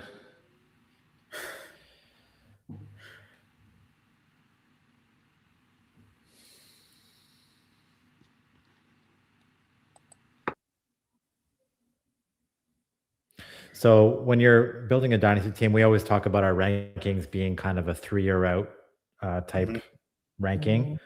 And when you see their age start with a 3, you kind of get a little apprehensive. But I don't think it's a bad thing to take a guy in his early 30s, and especially a star player. So I was between Ben Rice and Bryce Harper, and I'm going to go with Harper here. I just think he's so consistent. I think he's got another level still in him. So if he puts it all together, I think we're looking at 40 home runs possibly. So I'm going to go with Bryce Harper. All right. There you go, Greg. I'm going to pull Matt up because he's on the clock. Greg, you want to hang out while we're waiting for PJ to get back, or you got to go somewhere? No, I can hang out. I'm back. And PJ's There back. All right, Matt. What are you thinking? How you feeling? Feeling good. I like my start. Harper was on my short list of players I was considering for this pick. Still not 100% locked in on this next selection yet. Looking at my team, I do like my start. I do obviously don't have a pitcher yet, and I could use some speed. I don't have any speed for the really at all right now. Your 2 picks, I think, have gotten the most compliments as we've gone throughout. So I think we generally agree that you're off to a great start here. It's hard to mess up top 25 picks, but or whatever, 2 top 35 picks, but I did it. No, I don't think you did. You have a strategy now, though. See what you do going forward that will affect what you got. But I'm having a really hard time deciding between a couple of guys right now. So who are some of those options, Matt? I was considering Harper, looking at Matt Olson, Devers. Very appealing thing about Matt Olson is he posts every single day. That's a massive thing in this league. That's what I'm looking for. Devers in San Francisco scares me a little bit more than Devers does in Boston. If Devers was in Boston, I think he's already off the board right now. That's the general direction of what I'm looking at. Still trying to figure it out. Sorry for boring podcasting or radio. This is what this is all about. We want to know why you're picking the way you are, and giving analysis. I mean, so are you talked about leaning hitters. Why no pitchers here while you're I wanted Hunter Green. I think there's a tier. Yeah. I think he was the last true fantasy ace I was looking for. I think a lot of the other pitchers left. I can put them in a bucket, and if I get one or two of them in the next couple of rounds, I'll be happy. I don't think there's as much separation as there was with Hunter Green. I think Green and Yamamoto are the clear next two guys, in my opinion, after the big three. I like Green and Yamamoto better than like Gilbert or Wu or Brown even for next year. Obviously, Dynasty's pitching is weird because for hitters you want to project out the next 3 years, but for pitchers I don't even know if I want to go that far. You know what I mean? Because it's obviously so risky, but so that's kind of where I look for pitching there. But as I talked about that, I'm looking at pitching again, and there's a couple of guys that do look interesting. I don't want to be the guy to take the first closer off the board, but Mason Miller was considered. I think it's a little early for that. But I want to do it. It's probably boring, but there it is. There you go. There's a reason it's boring, and it's because he's good. The amount of players who play 162 games every year is few and far between. Yeah. I'll take Matt Olson. Like I said, he posts every day, so maybe that's the pick I might have to take with someone like Jordan going ahead of him, right? For me on my team, for my build, maybe I need to lean toward safety a little bit more, I guess, on the health-wise. And Olson's played 162 games, 3 years in a row? I mean, that's pretty hard to beat. So, yeah. All right, Matt. And I think that's it for you tonight. Solid start. Yeah. We appreciate you coming on. You just got sniped on DeVries, huh? No, I did not. He was not even on my queue. That's good. What are we? Yeah. All right, Matt. Think of the Trevor Huth special. Who's going here? Noah Schultz? Yeah. This was last year. Absolutely, I would do that. Liam Doyle. Gosh. Oh man. Yeah, I don't know what I'm doing. It wasn't debris though, I can tell you that. I have many thoughts running around my head. Yeah. None of them pitching, which I probably should do. You know what? I'm just gonna go for it. Here we go. It got mentioned earlier and I couldn't get my head off of it. I'm gonna go with Basayo, get another high-end young bat. For now at a premium position at catcher, and just add to this youth movement that I have hitting wise. Yep. So good pretty. Yeah, thank you. All right, Nate is up. So Matt, we're gonna say goodbye to you. We appreciate you being on. We're gonna pull Nate up. Yep, sounds good. See you. All right. You're so quick on the trigger. You keep killing these people.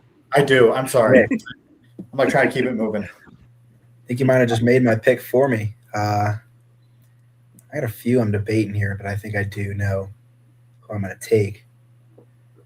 Marcelo I Mayer. think Devers, because what if he doesn't want to really want to pick up a glove? I can't really trust him in that.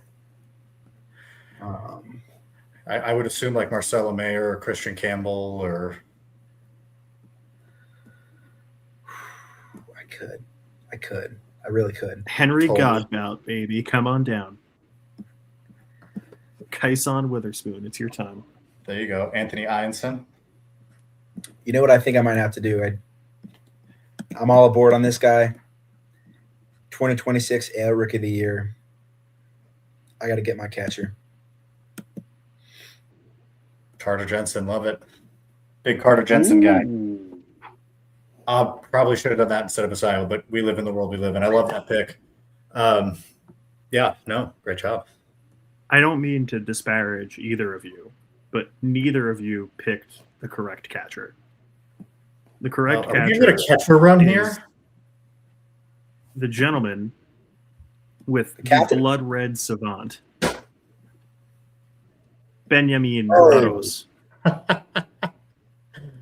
Oh man! All right, we're gonna pull Brandon back up. Nate, appreciate you. Have a good night, and of Great course, being on here. Yeah, have a good one. all right, Brandon. Yeah, I think it would be very funny as the pitching guy or like wearing a pitching ninja hat even right now, not to take a pitcher in the first 3 rounds.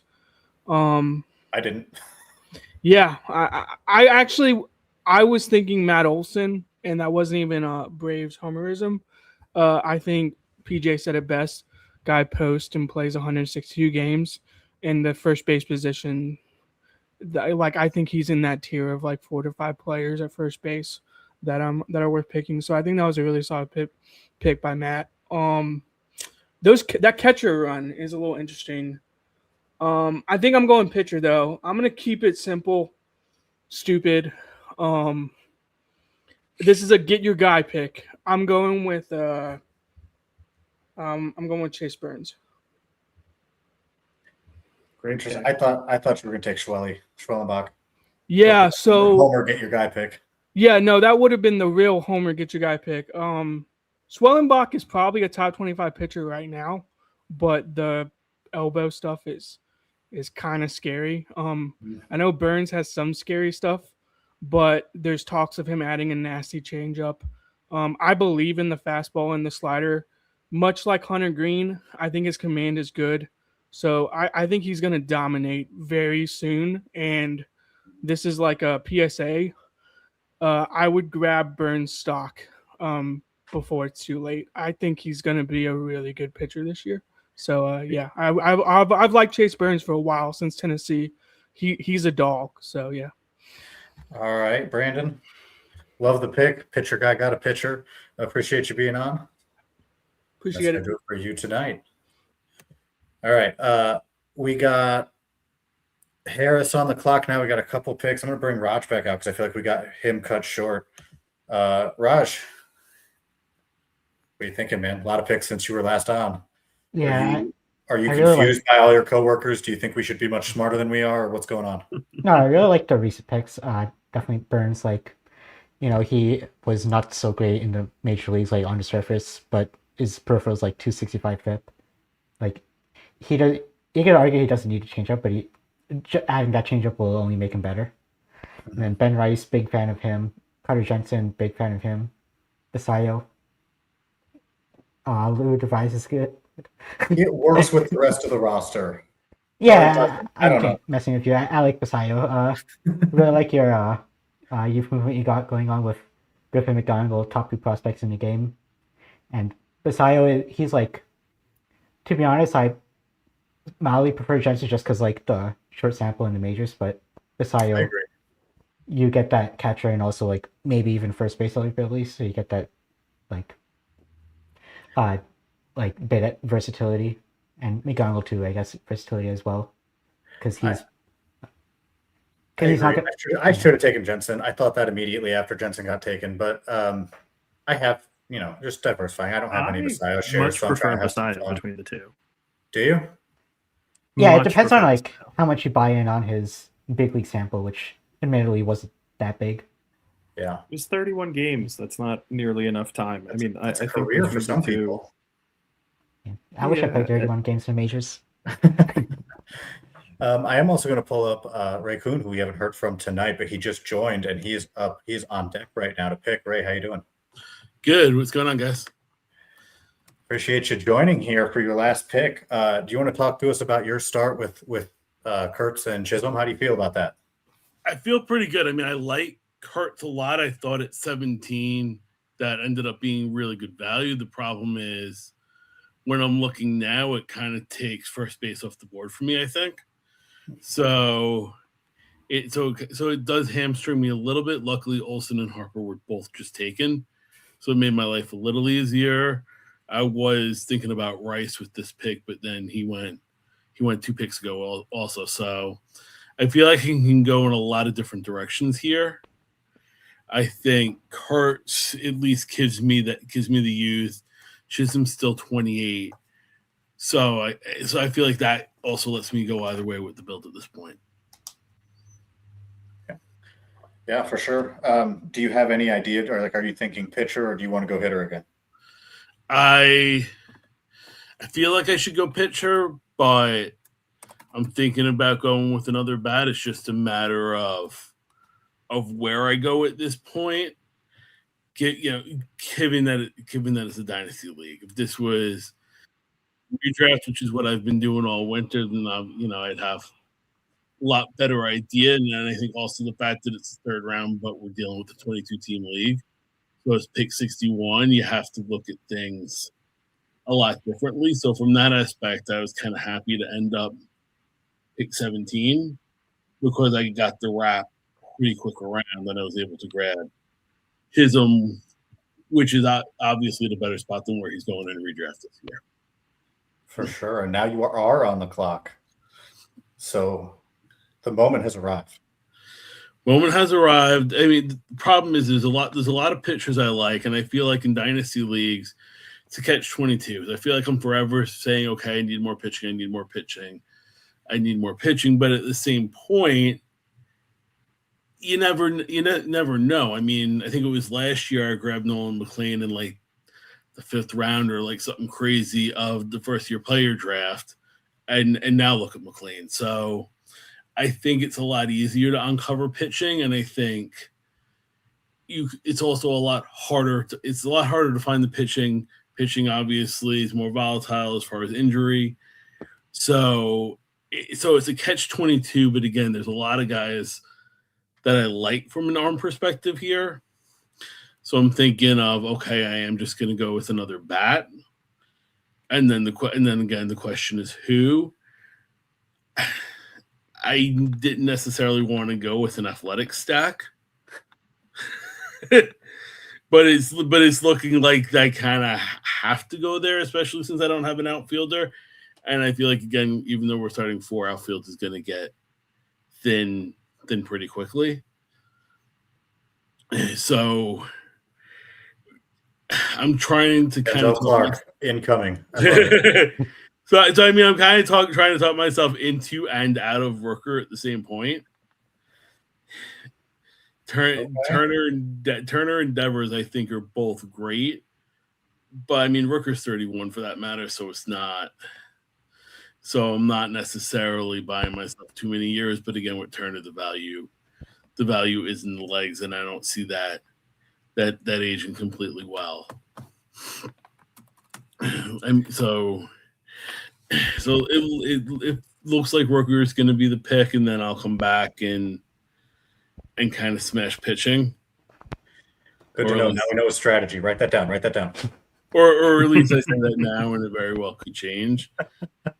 But when I look at my queue and there's, and I have 3 pitchers and 1 hitter in there, that gives me a better idea. And I think it's also going to just be an interesting draft to see how some of the veterans fall, like how a DeGrom or somebody like that falls. And it's also interesting to look in, because I mean, obviously we're in the Fantrax room, and if you filter by rank, ADP, whatever you want to do, it's obviously geared towards points leagues, it's geared towards redraft leagues, it's geared to a number of things that are not dynasty leagues. Mm-hmm. So I think, this is a sharp group, so I don't think there's going to be that bias where you get in a draft room and you're looking at ADP and you say, no, this guy's sitting on top. But then it gets to a point where it's like, okay, how many picks am I going to go? And I'm going to stare at Freddie Freeman sitting there. And right. It's like, at what point do you say, okay, I've had enough, and I'm going to take him? I think that's where it gets interesting. So, all right, minute left. Are we settling in on Rooker here? We might not be. We might be. Oh man, we might be staying with the same team. And no, it is not Denzel Clark. So that means it's Jacob Wilson.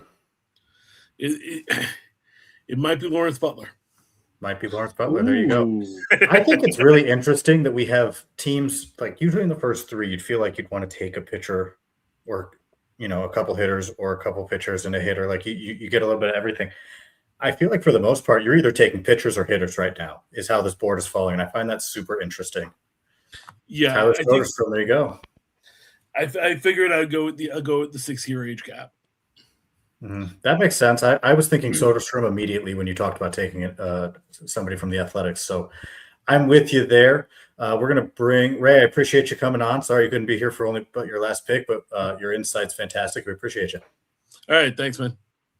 We're going to bring James back up. It is James' pick once again. Long wait. Yep. But you know what? It's good when you can still get your guy.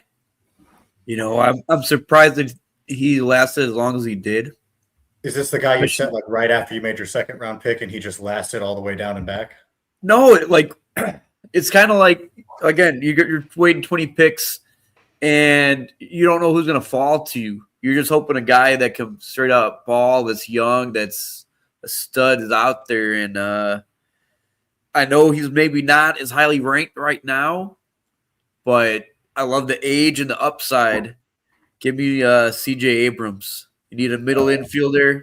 He's one of the top guys still out there that's young. And it's just amazing to watch his game, how much better he's gotten over the past few years. Like, I'm watching highlights of him right now, and the power's for real. The bat speed's for real. So we always knew he could run, right?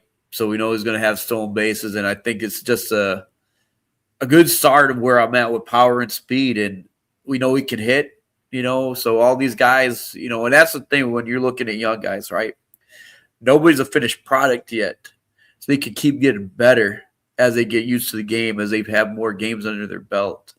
And the biggest thing is just durability. And the guys that I like, they're healthy, they're young, there's plenty of upside on all of them. And that's what I look for when I do dynasty drafts. Yeah, for sure. All right. Solid pick there, and that ends your night. Again, we'll see how the slow draft goes, but James, appreciate you being here. Thank you, guys. So we got a couple, Smata, Will, and then we'll pull Taylor up in just a minute here. But guys, how you feel like this is going? Like, what's general thoughts here as we close out the third round? I think it's been really interesting. There's been a lot of different strategies that have been presented tonight. I think it's going to be interesting to see how they all shape out. I mean, 3 picks is enough to get a sense of how some teams are going to skew. But like to make a hyperbolic example of the joke we were making earlier, if you follow up Griffin, McGonigal, and Basayo with Webb, Rooker, and Freed, for example, it's going to change the complexion of your team very quickly. So I was kidding when I said Will should get Rafael Devers. What in the world is happening? Sorry. Oh man, are we dumb? Maybe. So Taylor is up. We have him backstage. I don't know if he's prepared to come on or not. If I see him pop on, we'll bring him on. But for real, Raj, is this the best team you've ever seen? What's going on with Will here? Definitely the best from a pure offensive standpoint. Like, J-Ram is a very great pick at pick 20. I feel like it's definitely not the youngest team, but it's definitely like very good just from like winning now. And I think this year's was going to be a problem. Oh my god! And the year after that, and probably he's going to be so happy with what just happened. He's going to look at it. If he hasn't looked at it, he's going to look at it and be like, It's like, I'm sure I didn't pick like 5th overall or something. It's for real. Oh my gosh. All right. So to recap, Trey Turner goes to Smata. So Smata starts with Crochet, Cal Riley, Trey Turner, and then Will starts with J-Ram, Schwarber, and Rafael Devers. And that leaves the man who's here with us, Taylor Corso Taylor. After starting with Kyle Tucker and Wyatt Langford, which outfielder is going to go in the third round for you? That's the problem with taking two outfielders is now there's some good looking outfielders on the board that I got to skip over, but that's all right. I'm going a different direction here. I got a plan for there's going to be a big difference in picking on this end versus the next time I pick. So I think it's time to make sure I get at least one ace there. So I'm going to go pitching side here, and there's a few different guys I can go with. I'm not going to allude to what I'm going to do on my next pick because we'll see. But for this pick, I'm going pitching. And I'm going to go with Cole Reagans. I think he's the ace left on the board. There's some injury risk there. I get it. But I think if he's healthy, man, he's just absolutely lights out. And I don't think he's going to be impacted too much by the ballpark changes there in Kansas City. So I think Cole Reagans is going to be the pick here for me. All right, there you go. Makes sense. I was just saying, it seems like you'd want to draft hitters and pitchers in the first 3 rounds. Not many people have done both. So you're going to be one of the few, it looks like. I mean, I know Steve Smata did it, Brandon did it, maybe somebody off the screen did it, but I think you're kind of a unicorn in a way in how these first 3 rounds have gone. Yeah, I'm trying to picture what kind of pitchers are going to be there once everybody starts switching over to pitching in these next couple rounds. I think we're going to see the yellow brick road here pretty soon here. So I try to get it in front of it. So I'm going to go ahead and make that pick now, and then we'll see how Grant finishes it up here. Well, and if you have another arm you like, you're in a good spot to. It really is awful to wait that long, but you're in a good spot to go double pitcher, and now you have if there's an arm you believe in, you got a pretty good route for that. Yeah, I haven't quite decided. It's gonna depend on how this corner goes, but definitely an option to just lock up 2 aces, and then I don't really have to worry about what happens in between my next picks there. But there's also some hitters on the board that are mighty tempting too. So we'll see. I also don't have to worry about what's going to happen because I'm not winning for at least 2 years probably. There goes you, Savage. That's a good pick. Doc ruined my Jackson 5 strategy. I'm going to send you Merrill and something for Langford. We'll figure that out later, though. I was kind of hoping you Savage snuck back. I don't know why, but you Savage was top of my mind instead of Basayo, but I guess that is what it is. Good pick there. And that actually ends. I'm waiting for him to make a second pick. That ends what we are doing tonight. So that is the 3 rounds that we were going to do. I appreciate everybody. This is our board. I might pull it back up, but I think for those of us sticking around here, if we want to just talk about the draft in general, I'll just pull a bunch of people up here and we can have a all person style. Let's just see what we got going. Get the commissioner back in here. James in here. Brandon's here. Lots of minds here. I don't know how this would look with the board pulled up, which is why I put it down, but I don't even know how to do this with this many people. But let's start with PJ, since you were the wonderful co-host. How do you feel that first 3 rounds went as a whole? Don't think about your team. Think about the general, overall 22 teams. Was it surprising? Was it what you thought?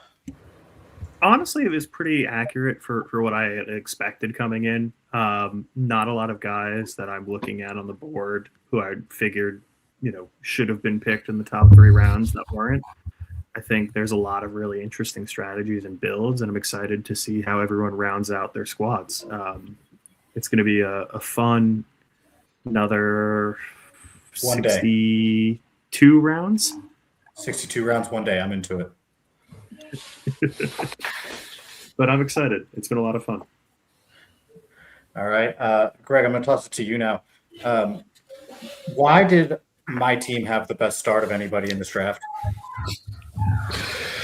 Because you picked the strategy that none of us ever had the balls to do. You were the only one that was willing to do it. Good answer. No, so I guess we're just overall talking here. What was the most surprising pick for you in those first 3 rounds? Was there one that happened you were like, whoa? I mean, Made immediately after McGonigal is kind of. I like the pick because Made can hit, but that is surprising to see that run.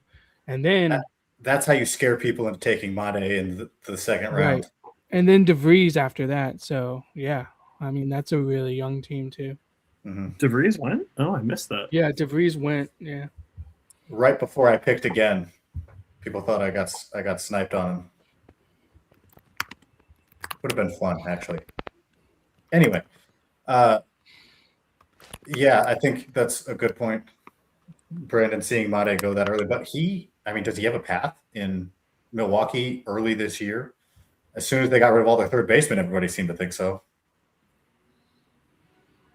Yeah, I mean, I feel like there's a chance he plays, but he probably stays in the minors if we're like he can hit. Churio is like the outlier example of a guy that young coming up and playing. I think Made stays in the minors, but I mean there is a chance that he does debut this year. He can hit, he can flat out hit, so that's really not a question. Yeah, so I mean, if we want to talk, pro side and Dynasty are very different, but if we want to talk pro side, there were 3 prospects who walked away with a 70 grade on our top 100, our 70 OFP. Griffin, McGonigal, and Made. So having seen them all go in those first 2 rounds is kind of crazy. Well, granted, I did 2 of that, but it is interesting to see those like top end guys because there is a fall off after that in terms of what the OFPs say. We go down to 60, which is still a really good player, but definitely not, the same level as what we think can happen with a 70 OFP. Brandon, I will say, I thought you were going to take your Savage when you took Burns. Yeah, I like a Savage a lot. I think he's more of like a mid-rotation pitcher personally. I think his locations and command is more like deception based, and he has to be on in order to be really good. So I see him as maybe regressing a little bit this year, but he's also already shown like in the big leagues, in the World Series, that he like can shove. So I don't fault anyone for taking him in the first 3 rounds, and Reagan's being the pick too. Also, like if you're not worried about the injury, like Reagan's was the next best pitcher on the board. I'm that high on Chase Burns. Like I think Chase Burns, like upside is higher than a lot of dudes. I think Nolan McLean's the only dude who has like the claim for having the upside that Chase does. Maybe Mizorowski. And in a league where 5 and dive is a thing, Mizorowski could go soon in a league like this. So let me go to the outsider here, Raj. You can't. I want to pull the board back up and see how it looks with 6 people. Fantastic. I'll move it around if you want. Who is like the best player still available in your mind? None of us can say it because we're all still in the draft. You are not. It's gonna be hard naming this off the top of my head, but I know, isn't that fun? Yeah. I mean, as far as like catchers go, I'd say Langliers is probably up there. Okay. I know Keachel has been mentioned. I really like him. Like, just gets a ton of stolen bases. Also has a bit of power. Let me think about this because there's. I know it's really hard to really think about it without seeing a list in front of you. So I just didn't know if anybody stood out having watched, from second round on. Sorry, can you scroll to the left a bit? I can. Like, just to see the. Like go all the way. Yeah. Okay. Yeah, I'd say maybe O'Neal Cruz if you like buy into upside because he's just like very crazy tools, like impressive power. He might be better like in that Pittsburgh lineup because like they've added some more pieces around him, so maybe there isn't really as much pressure on him to like swing at everything. So maybe O'Neal Cruz could be a guy. Yeah, so that's my 2 cents. All right. Probably not the best picks off the top of my head, but no, hey, I put you on the spot, and I tend to do that. So I apologize for doing that, but thanks for playing ball, James. Actually, well, Cannot pick it. sorry, one more. I Oh. think Jeremy Pena is coming off a pretty good year, and I don't think he was on the board. He was taken, was he? Who was that? Jeremy Pena. Yeah, no, he is still on the board. Yeah, he's pretty young. He's let me double check his age real quick. Yeah, he's actually 28. So that's older than I remembered, honestly. But he's like gives you that power speed. Doesn't strike out that often, so he gets. I know, like average doesn't really. This is an average league. Like, he gets a ton of hits. Like gets on base a ton. 363 OBP last year. 17 homers, 20 stolen bases, 135 WRC plus. Just like a very nice shortstop. There. Yeah, absolutely good pick. James, I was just about to ask you. So you cannot pick your own team. Who had your favorite start in these first 3 rounds? Putting everybody on the spot, by the way. You have no idea what's coming at you. I'm just going to make up. I think Will Dodge's team. I mean, it's a win now, right? Because his youngest guy is 28. But when you have Ramirez, Schwarber, and Devers, I just love that power there, you know. Then let's see. Who else is another one that I like? Just want to point out, Will is on auto draft. We let this happen collectively. 21 of us let this happen. Let's see. Because every time I go over, it scrolls back. I'm using the app. I think, let's see.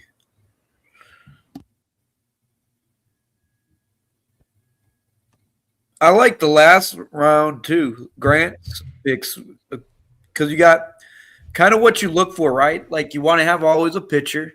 Yesevich proved it. Then Neto, great up the middle player, you know, shortstop, young. A lot of scouts that I talked to absolutely love Neto, and I think Neto, like every time you watch him, you come away impressed. Guy plays the game the right way. And then you got Vlad as the last pick in the first round. Like, you know, that's a steal. So those are the two that stand out to me as just like, okay, hey, they got one of each type of guy you're trying to probably get.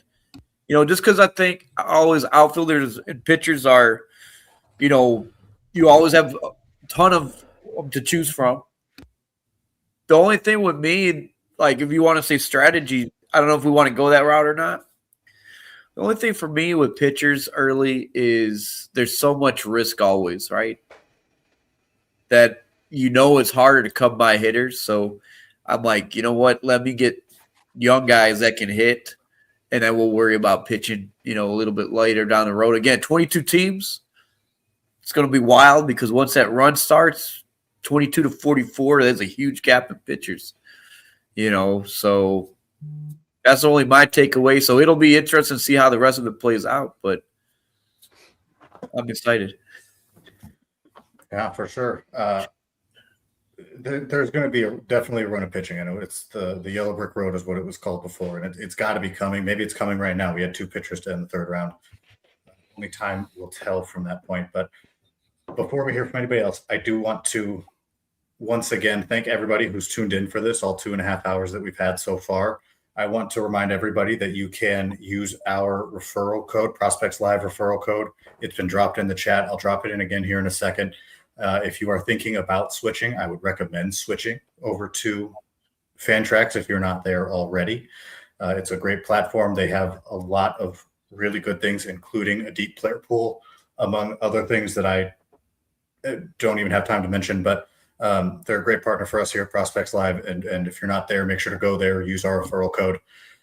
This has been a lot of fun to do. And I'm glad that we got to share this and are still sharing it, obviously. Matt, our commissioner, our commander-in-chief, man in charge, this is your first Dynasty League. Yes, this is so I have inherited a Dynasty League and I just am in the midst of a first-year player drafting one, but this is my first from-scratch Dynasty League. And 22 people, for starters, is very expansive, but above all of that, it's the added pressure of every pick and knowing that I am picking with people who probably are much smarter than I am in and that's always the fun part. Like with fantasy football, or if you're drafting with friends, you kind of always know where their tendencies lie, so you can kind of pick somebody out to snag. Here, it's strict ball knowledge, which is hilarious considering Will Dodge auto drafted a powerhouse. We're just never going to stop talking about this. Will's team in 6 years, though. I mean, what are we I have looking Will's at? team in 6 years. Yeah, what are we looking at? Right. Imagine And having to that's pick something to after weigh. the auto draft. But the thing is that somebody had mentioned, PJ might have mentioned earlier, you don't know how long a dynasty league is going to be around. Like, hopefully this one's around for a while. We got a bunch of guys who love baseball and are, and all that, but they could go away. Why not go for win now, which he did on auto draft. So I don't know if that was his real strategy or not, but he's doing it and he is all about it now. So he's probably got to take Verlander and Scherzer next, I would imagine. No. Who knows? Maybe he autographs the next Nick Kurtz in FYPD. Yeah, right. Yeah, absolutely. You never know. Taylor, haven't heard from you in a minute. Having gone through 3 rounds, are you in any leagues as deep as this otherwise? No, I think I wasn't a 30 teamer. I left it this offseason. This is my deepest league currently. So 30 teamer, this one, you used to be a 30 teamer and now this one. What is your fantasy advice coming off of the first 3 rounds of this? Dynasty advice. I mean, when you're looking at a league like this, I don't know if it's really relevant for the first 3 rounds, but just know where the tiers are, know where those drops take place, because you especially when you're picking on the end, you just don't really have an opportunity to. Oh, another pitcher just went. Pitcher run. The Yellow Brick Road is happening, Taylor. I'm on the clock for 4 hours. All right. No, you just don't have an opportunity to know what's going to be out there. So if I want a player who maybe he would go a round later in a 12-team league, he'll be long gone by the time I pick again. So it's one of those where you sort of have to, even if you're in the middle, you've got to reach a little bit, and especially if you're on the ends, you got to reach. But in terms of the draft so far, everybody who I would have anticipated getting taken has pretty much been taken. There wasn't a lot of huge kind of eye-raising picks or anything like that. My favorite team so far, I really like the start, Brandon, that you had with Acuna, Marte, and Burns. I just feel like you combine so much upside there with Acuna and Burns with just a steady contributor at a really thin position in Marte. So really like that start. And then Greg really liked his start of Ellie, tons and tons of upside. Then go in Yamamoto, who's tons of upside. And then Harper, who might be old, but there's some significant upside in OBP league there too. So I really like those 2 teams. For me, and by the way, anybody jump in anytime. Don't let me just drive this conversation because it's going to go all over the place and no one knows what's happening. For me, one of the weirdest parts about playing Dynasty Baseball is having a focus on pro side, like real life pro side baseball when I'm looking at prospects versus now I'm in a Dynasty league where you value them differently. And that could be for a number of reasons. And Greg and his team do a fantastic job of having Dynasty ranks and Dynasty content coming out all the time. But I'm interested, since Brandon and Matt are here, and you guys are just coming off of our amazing run of reports. You guys were killing it. How does that play in your guys' mind of doing this real life report and then now having to turn around and think, how do I value this prospect from a Dynasty fantasy aspect? It's definitely tougher. I think differentiating the mindset between what makes a great everyday player on a team, or even an everyday player in general. It could be things that he might not have up to par hit tool, but if he's a great fielder, primary position, he's going to be somebody that you look at to stick on a roster long term. But when you look at the fantasy side of it, I'm quickly learning that's not really going to generate you much value versus how it would on the field for his team. I think that's the biggest adjustment too, is I think you kind of look at I'll use my favorite team here, like with the Guardians, like the farm system there. Once you get past that top shelf of that that team and of those prospects, you get down to a bunch of guys who pretty much just fill in gaps that way and are really good prospects, but are not somebody you're going to look for in this league. And I think just splitting apart that and also really kind of narrowing down what you're looking for with pitching and projecting out pitching, I think that's really where that comes into play for this Dynasty League, is where your knowledge is at with pitching. Like Brandon said, he's a big pitcher guy, and I think that helps a ton deciphering value, because with pitching, and especially the categories we have set up, I think there's a lot more value on that side than there is with the bats. Yeah, I think the value in terms of like having the QA +3 like just changes the math a little bit in terms of valuing guys a little bit differently. And from a dynasty standpoint, you do want to chase like youth and upside, but in like a startup too, like Freddie Peralta's still on the board, DeGrom's still on the board, Fried's on the board, Webb's on the board. These are like Webb and Fried are some of the most consistent pitchers in MLB. So like when do those guys go, even though they're a little bit older? Like they're still gonna get value, but maybe also when you're in a league like total strikeouts and roto, like do you chase the guy who just gets whiffs and strikeouts, knowing that like a Webb might not be as valuable in a league like that, but yet he still does things as a pitcher that makes him valuable from a dynasty standpoint. So when I'm looking at like guys on the pro side, a lot of it is like chasing upside and chasing like, I think this guy could be a starter at some point in his career down the line if the command works itself out. But from a dynasty standpoint, I don't want to be picking like pitchers who I think have a high probability of being in the bullpen at some point, unless I'm looking for like holds and saves at the back end of a dynasty league. So that's where it's a little bit different for me, is because sometimes I'll value like, I'll just go ahead and say it, like I think Gage Wood is like a top 100 prospect, but I totally understand like the bullpen risk and the injury risk and everything that's kind of baked in with him. So I don't know if I would be drafting him very high in a dynasty league based off of that.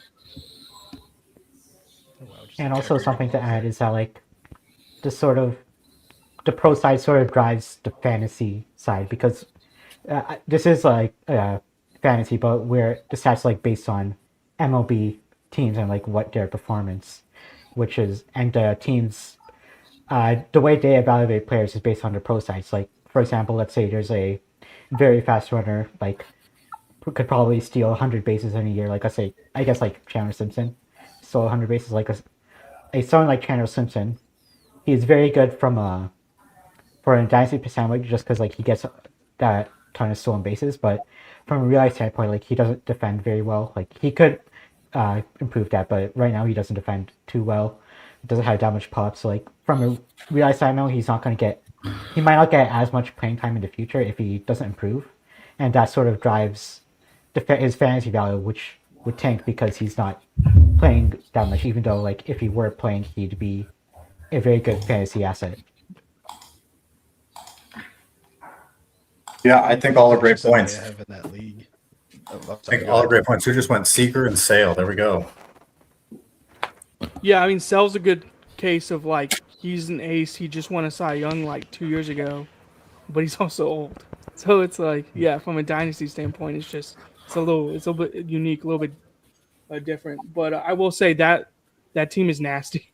Will's team is disgusting. Yeah. I do have a question for the Dynasty guys who have been at this for a while. When you look at someone like Chandler Simpson that Raj brought up, and then you look at someone like maybe Billy Hamilton that struggled to stay on the field even though he has this massive speed upside, do you think there's any real comparison there? And this is just somebody that has Simpson in another league, and with basically being able to stay on the field as a quality player, is that a concern that you have? For me, that's definitely a concern. Go ahead. Sorry, you can go ahead. Oh, I was going to agree with you. I think it is a concern, particularly with Chandler Simpson's defense. I think Billy Hamilton, what made him stick around so long after it was clear the bat wasn't going to work is just the stellar defense. And While Simpson, has the speed and everything to do that, he hasn't really shown it yet. So I think if he was a better defender, I would worry a lot less than the fact that he can sometimes be a liability out there. Major league team, they're not going to care so much about the steals if you're not a great defender and you don't provide anything in the power department. So that's what I would worry about with a Chandler Simpson. Is this why like an Enrique Bradfield would like push up the rankings more because you think he can stick in the outfield as an like borderline elite defender at times? Yeah, like I'd much rather have Bradfield than Simpson. Yeah, and also like something to add, like because of that good defense is like because players have good defense, they will get those opportunities to figure things out in the majors. Like for example, Denzel Clark, he's a guy that I'm really high on this offseason. He has like a nice power speed combo for fantasy, but if he was a bad defender, he would never get that opportunity to be that nice power speed threat in fantasy. But because he's that elite defender center field, he's gonna get the run to be there. He's probably gonna bat ninth in that A's lineup, so he won't have that much pressure on him to perform. So like, it's just because of his good defense, he'll be getting the opportunity to potentially break out. Yeah, I agree, and I think Denzel Clark's like worst outcome is maybe like I think Michael A. Taylor was a guy who had a really good defense, right? If I'm recalling, so like maybe that kind of thing where the hit tool isn't great, the ratios are going to be bad, but there's some power, speed there, and he's going to get opportunities all day long until he just finally shows that there's no hope there. If any of you take Denzel Clark from me, I'm going to riot. That is my guy. That's been my guy for years since I saw him in high A. I am less so now, but I was so high that the hit tool was going to come around because I just saw things that I thought would make me smart, and it turns out I was wrong. But I think he's going to be very solid, especially with that defense. And that brings up another interesting dynasty question for me, which it's not something you normally think about in dynasty, but it's something I've talked about quite a bit when talking about dynasty. How much does that defense give a floor for a guy to have runway and figure it out? Like if you take a guy who's got questionable offensive tools, may not provide much, has a little bit of potential, but that defense gets him in the lineup. And 22 teams, that's probably valuable. But like, is that something that you guys think about, or is that just me because I'm weird and bad at fantasy? I think it's definitely something that. I was gonna say I think it's definitely something I think about, and I think this is a good year to think about it too for prospects when you have like a Billy Carlson and a Merrick Houston, who are these guys that are glove first, and there is some questions what the bat's going to be, but I think there's no question these guys are going to make the major leagues because they're such good defenders, and that will give them opportunities for the bat to come around. I mean, we saw it, the best kind of scenario of this is like a Francisco Lindor, right, who didn't really hit in the minors, but the glove carried the way, and then finally he put it together in the majors. So I think that's an interesting discussion both for like veterans, but also for the both for the younger players who are playing in the league, but also for the prospects as well. Taylor giving you some Starlin Cabo hype on a Tuesday night. I was just going to say, if you're playing a season-long league here, so 162 games. We're head-to-head in this league, but in roto leagues, this applies even more. You want elite talent, top-end talent, but you need to be able to accumulate as well. So you want guys in all of your spots every single day. So, I mean, positional versatility matters in that case, but guys that are going to take the post. We talked about Matt Olson playing every single day. You just plug him in, and he's your first baseman. You don't need anybody else. But you need guys that are on the field, and the guys that are good defenders are going to be on the field more often than not. So you're going to be accumulating those extra runs and RBIs and stolen bases and everything for whatever categories you have in your league. But yeah, the defense does matter a lot, even though it doesn't accumulate points or categories.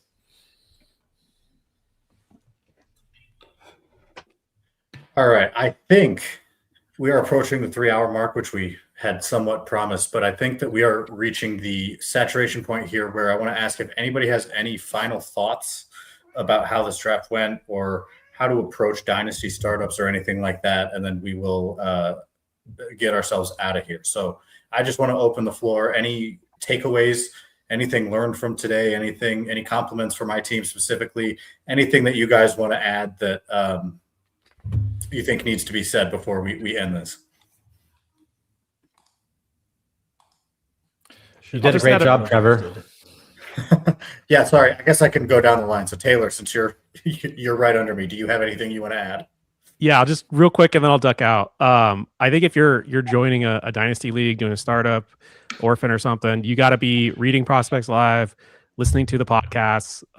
That's what'll really help put you above right there. So plug for Company Prospects man. Live there. Company man, I love it. I just really want to touch real quick on, because I made one more pick on the Seager pick and sort of my thought process there. I'm really worried about what pitching is going to look like when it comes back to me, but I was taking a look at the shortstop position and I felt like, well, we generally think of shortstop as deep. When you're looking at OBP, that really sort of goes out the window because a lot of the deeper shortstops are just not great OBP shortstops, and Corey Seager is definitely that. So I'm pairing a lot of injury risk on my team, but I feel like all my players are going to get hurt anyway. So why not just roll with it? Yeah, absolutely. I think solid start for you. There goes Tommy White. All right. Is that James? Tommy White. Yeah, that's a good pick. Do you want to talk about it, James? Sure. So I mean, it came down to 3 potential guys. I really like that. I'm sure won't be there when I come back around. Joe Ryan, Logan Webb, and I'm watching Thomas White just to. I think one of the big things is always watch film because you learn. And then, like watching his stuff compared to those guys, I mean, Ryan's fantastic. But White, like, just a conviction. I've been watching for 2 years now with him coming through Beloit, doing, Midwest League coverage and stuff like that, where he keeps getting better every single year. And it's goofy to think that he would last as long as he did. But then again, when you look at that contract, hey, he was one of the top paid guys in that class. And he's been pitching like that. And I mean, I would to say he'd be up at some point this year. I don't think that's a big surprise. And I think out of guys that are out there, he's got the biggest upside out of who's still available. And he's one of the youngest guys. So, youth is one of the big things. And that's how I go dynasty style. But the biggest takeaway from a big league like this that I love with guys who do prospect stuff is when it's coming to the regular season, I'm looking at about 90 box scores a night typically, or 90 teams, maybe 45 box scores, single A, high A, major league. And so with it, I like to see all the guys who's not rostered, who's a guy down the road that might be somebody. So they're watching film, because that's how you honestly get better at all this stuff is just watching. Who's that guy who's always talking about right now that's going to be a guy down the road? That's the biggest takeaway is seeing guys that are here who do that type of thing too. So it's good right for deep dives, especially with a lot of guys who are knowledgeable, which is awesome about being a part of Prospects Live. Absolutely. All right, James, we appreciate you. We might end up getting Brandon's pick live here too, but Greg, do you want to talk about your kind of takeaways and your overarching philosophies of deep dynasty leagues and whatnot? I just thought this was a lot of fun doing this live. It was a great idea. I don't know who came up with it, but Trevor, thank you for hosting, PJ as well. Matt for doing the commissioner. Commissioner is a thankless job. I've done several leagues. I've been a commissioner of a league for over 20 years now, and there's a lot of work put in behind the scenes. You don't get paid for it or anything like that, so appreciate that. Have fun, get your guys. Don't draft players you don't like. If you don't like watching them, you're not going to enjoy having them on your team. So get the guys you want to watch play, and just enjoy it. This is why we do it. We do it because we like to have fun and obviously compete with our friends and stuff like that. So I'm glad I'm in a league with all you guys. So this is going to be a good one. I'm excited. Yeah, absolutely. Raj, from the outside. Yeah, so James brought up a good point of watching the box scores daily, just because the draft isn't the only thing that matters. You also have to be on top of things during the season too of finding who's going to break out, who's struggling in the minors or even in the majors, and just being knowing who those next guys are going to be will help you a lot, because then you can be, if you're the first guy to add those guys and they end up being like the next, like let's say who's like Craig Gibson, he was an undrafted free agent, I believe, and he's now like a top 100 prospect by most outlets. So like if you were on him early, then you potentially have like a good mid rotation starter, like just for free basically. Yeah, for sure. And of course, if I can plug, ProSide puts out the daily sheet once the season starts, and that is another great way to watch box scores without watching box scores. It is a labor of love and hate throughout the year because you love it, but you hate doing it after a certain point. I should know, I've done it for several years now. But yes, watching those box scores, that's how I found Jack Wenninger last year, who yeah, it's a good one. I'm a big fan of his.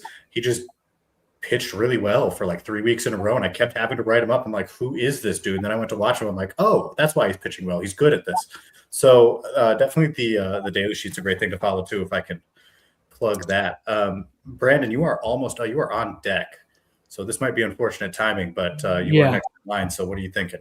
I'll go ahead and spoil. I think I'm going pitcher again just because of the hitters on the board.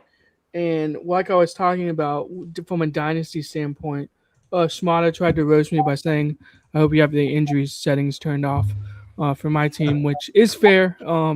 Could happen. So maybe I go safe and get a consistent performer at the major league level rather than chasing some upside. But there are a couple of guys in my queue that I'm like, oh, okay, like upside wise. Like I'll just go ahead and throw it out there. I mean, if Harrison takes him, so be it. But like Mizorowski is one of those guys in a league like this where it's 5 and dive, but he strikes out a ton of people. I don't know if I like. Obviously, he just started throwing the ball over the plate, and the command all of a sudden got better. And I think he just figured out the way his body moved. So he's a guy with a super high ceiling, but I think we still haven't like seen the floor with him yet. Whereas like I talked about Savage earlier, but that dude has an insanely high floor. Like I don't think he's gonna fall past like a mid rotation guy in the big leagues. So yeah, it's just interesting. I will say this: you can prep for a dynasty draft as much as you want. You can set your queue, and I think you should. But things are gonna happen. People are gonna be there. Like I gotta be flat and honest. I did not expect Ronald Acuna to be there at 15. Didn't even cross my mind that I was gonna be taking Ronald Acuna at 15. So yeah, you can prep all you want, but at the end of the day, you do kind of have to like read the ebbs and flows of a draft and stuff like that. Because you do have not smart people who take Connor Griffin and Kevin McGonigal. So yes, that's a very good point. We let that fall to you. Guys, I'm just leading into it. I know that I didn't have a smart start, but I have a fun one, and that's more, as Greg said, that's why you play Dynasty Baseball. So I'm going to have fun with it, even if my team doesn't turn out the best. It's just, it is what it is. That's how I'd rather play fantasy than win, which is weird. But I'm bad at fantasy, so that's why. Mr. Commissioner, are you hating your life and thinking you made bad life choices yet? No, I'm having a blast with this, even if I'm kind of under a pressure cooker constantly. This is so fun already. I'm excited to see where this goes throughout the season. Learning a lot already. I think the biggest thing that I'm learning is both on the MLB talent side of things as well as the prospect side of things is there's value in the picks, and then there's value picks to those guys. I think somebody like we talked about, Matt Olson, going to be out there every single day, consistently can count on that. And then you look at like discount versions of that at that position. You look at someone like Josh Naylor, and you're like, hey, you're going to put up really good numbers. He's going to be out there for at least 150, and you can get him later in the draft. And I think, especially on the prospect side of things, there's a lot of guys like that, especially on the pitching side, where you can bank on the upside, because it's like we talk about with our rankings all the time. There's not a ton of 70s and 60s and 55s, where you get down into the 50s and things start to widen out a good bit, and then even below that, there becomes less margin for error and less gap. And I think you're going to see that as we move forward in the draft. I think that's the thing I'm most excited for, is who finds the right edge. And I'm really, really confident that we're all going to be able to do that. I just hope that nobody snipes my next pick. So we're holding out hope. I'm pretty sure you'll be able to get Ralphie Velasquez, but that's get your next pick. So that's Matt's the Ralphie Velasquez guy, I believe. So if you need hype on him, you talk to I Matt. am. You reach out to I can him. tell you all of it. And Mitch, this is your first fantasy league, or first dynasty league, as you said. Yes, this is my first fantasy baseball league. So yeah, the whole 9 over here. So learn on the go here. I mean, what are your takeaways, man? Like you got 3 rounds under your belt. It was a blast. I had a lot of fun. I really appreciate you, Trevor, for hosting this live stream, and Matt for being the commissioner for us. Yeah, truly had a blast. I know Smada is giving me some crap for having Shohei and going for 2028, but I'm gonna tell him that I'm going to win every year. That's why we're doing it. But yeah, no, I appreciate you guys and thank you so much. Yeah. All right, guys. I think that is time for us to sign off. But again, if you're not on Fantrax, get on Fantrax. They're our partner at Prospects Live. Use our referral code. You can find it in the comments here if you are watching after the fact.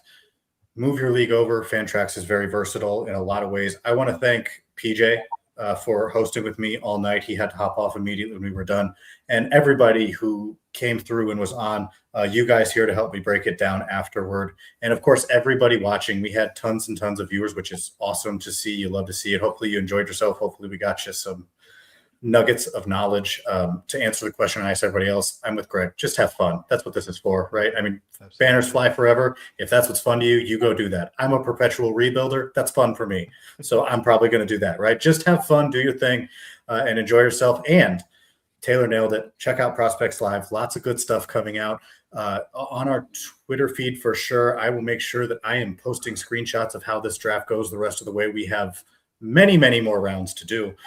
So keep an eye out for that if you want to keep up with who's drafting what and how many prospects that I have. Other than that, I appreciate everybody and thank you for watching, of course. Check out Prospects Live, and this has been a lot of fun.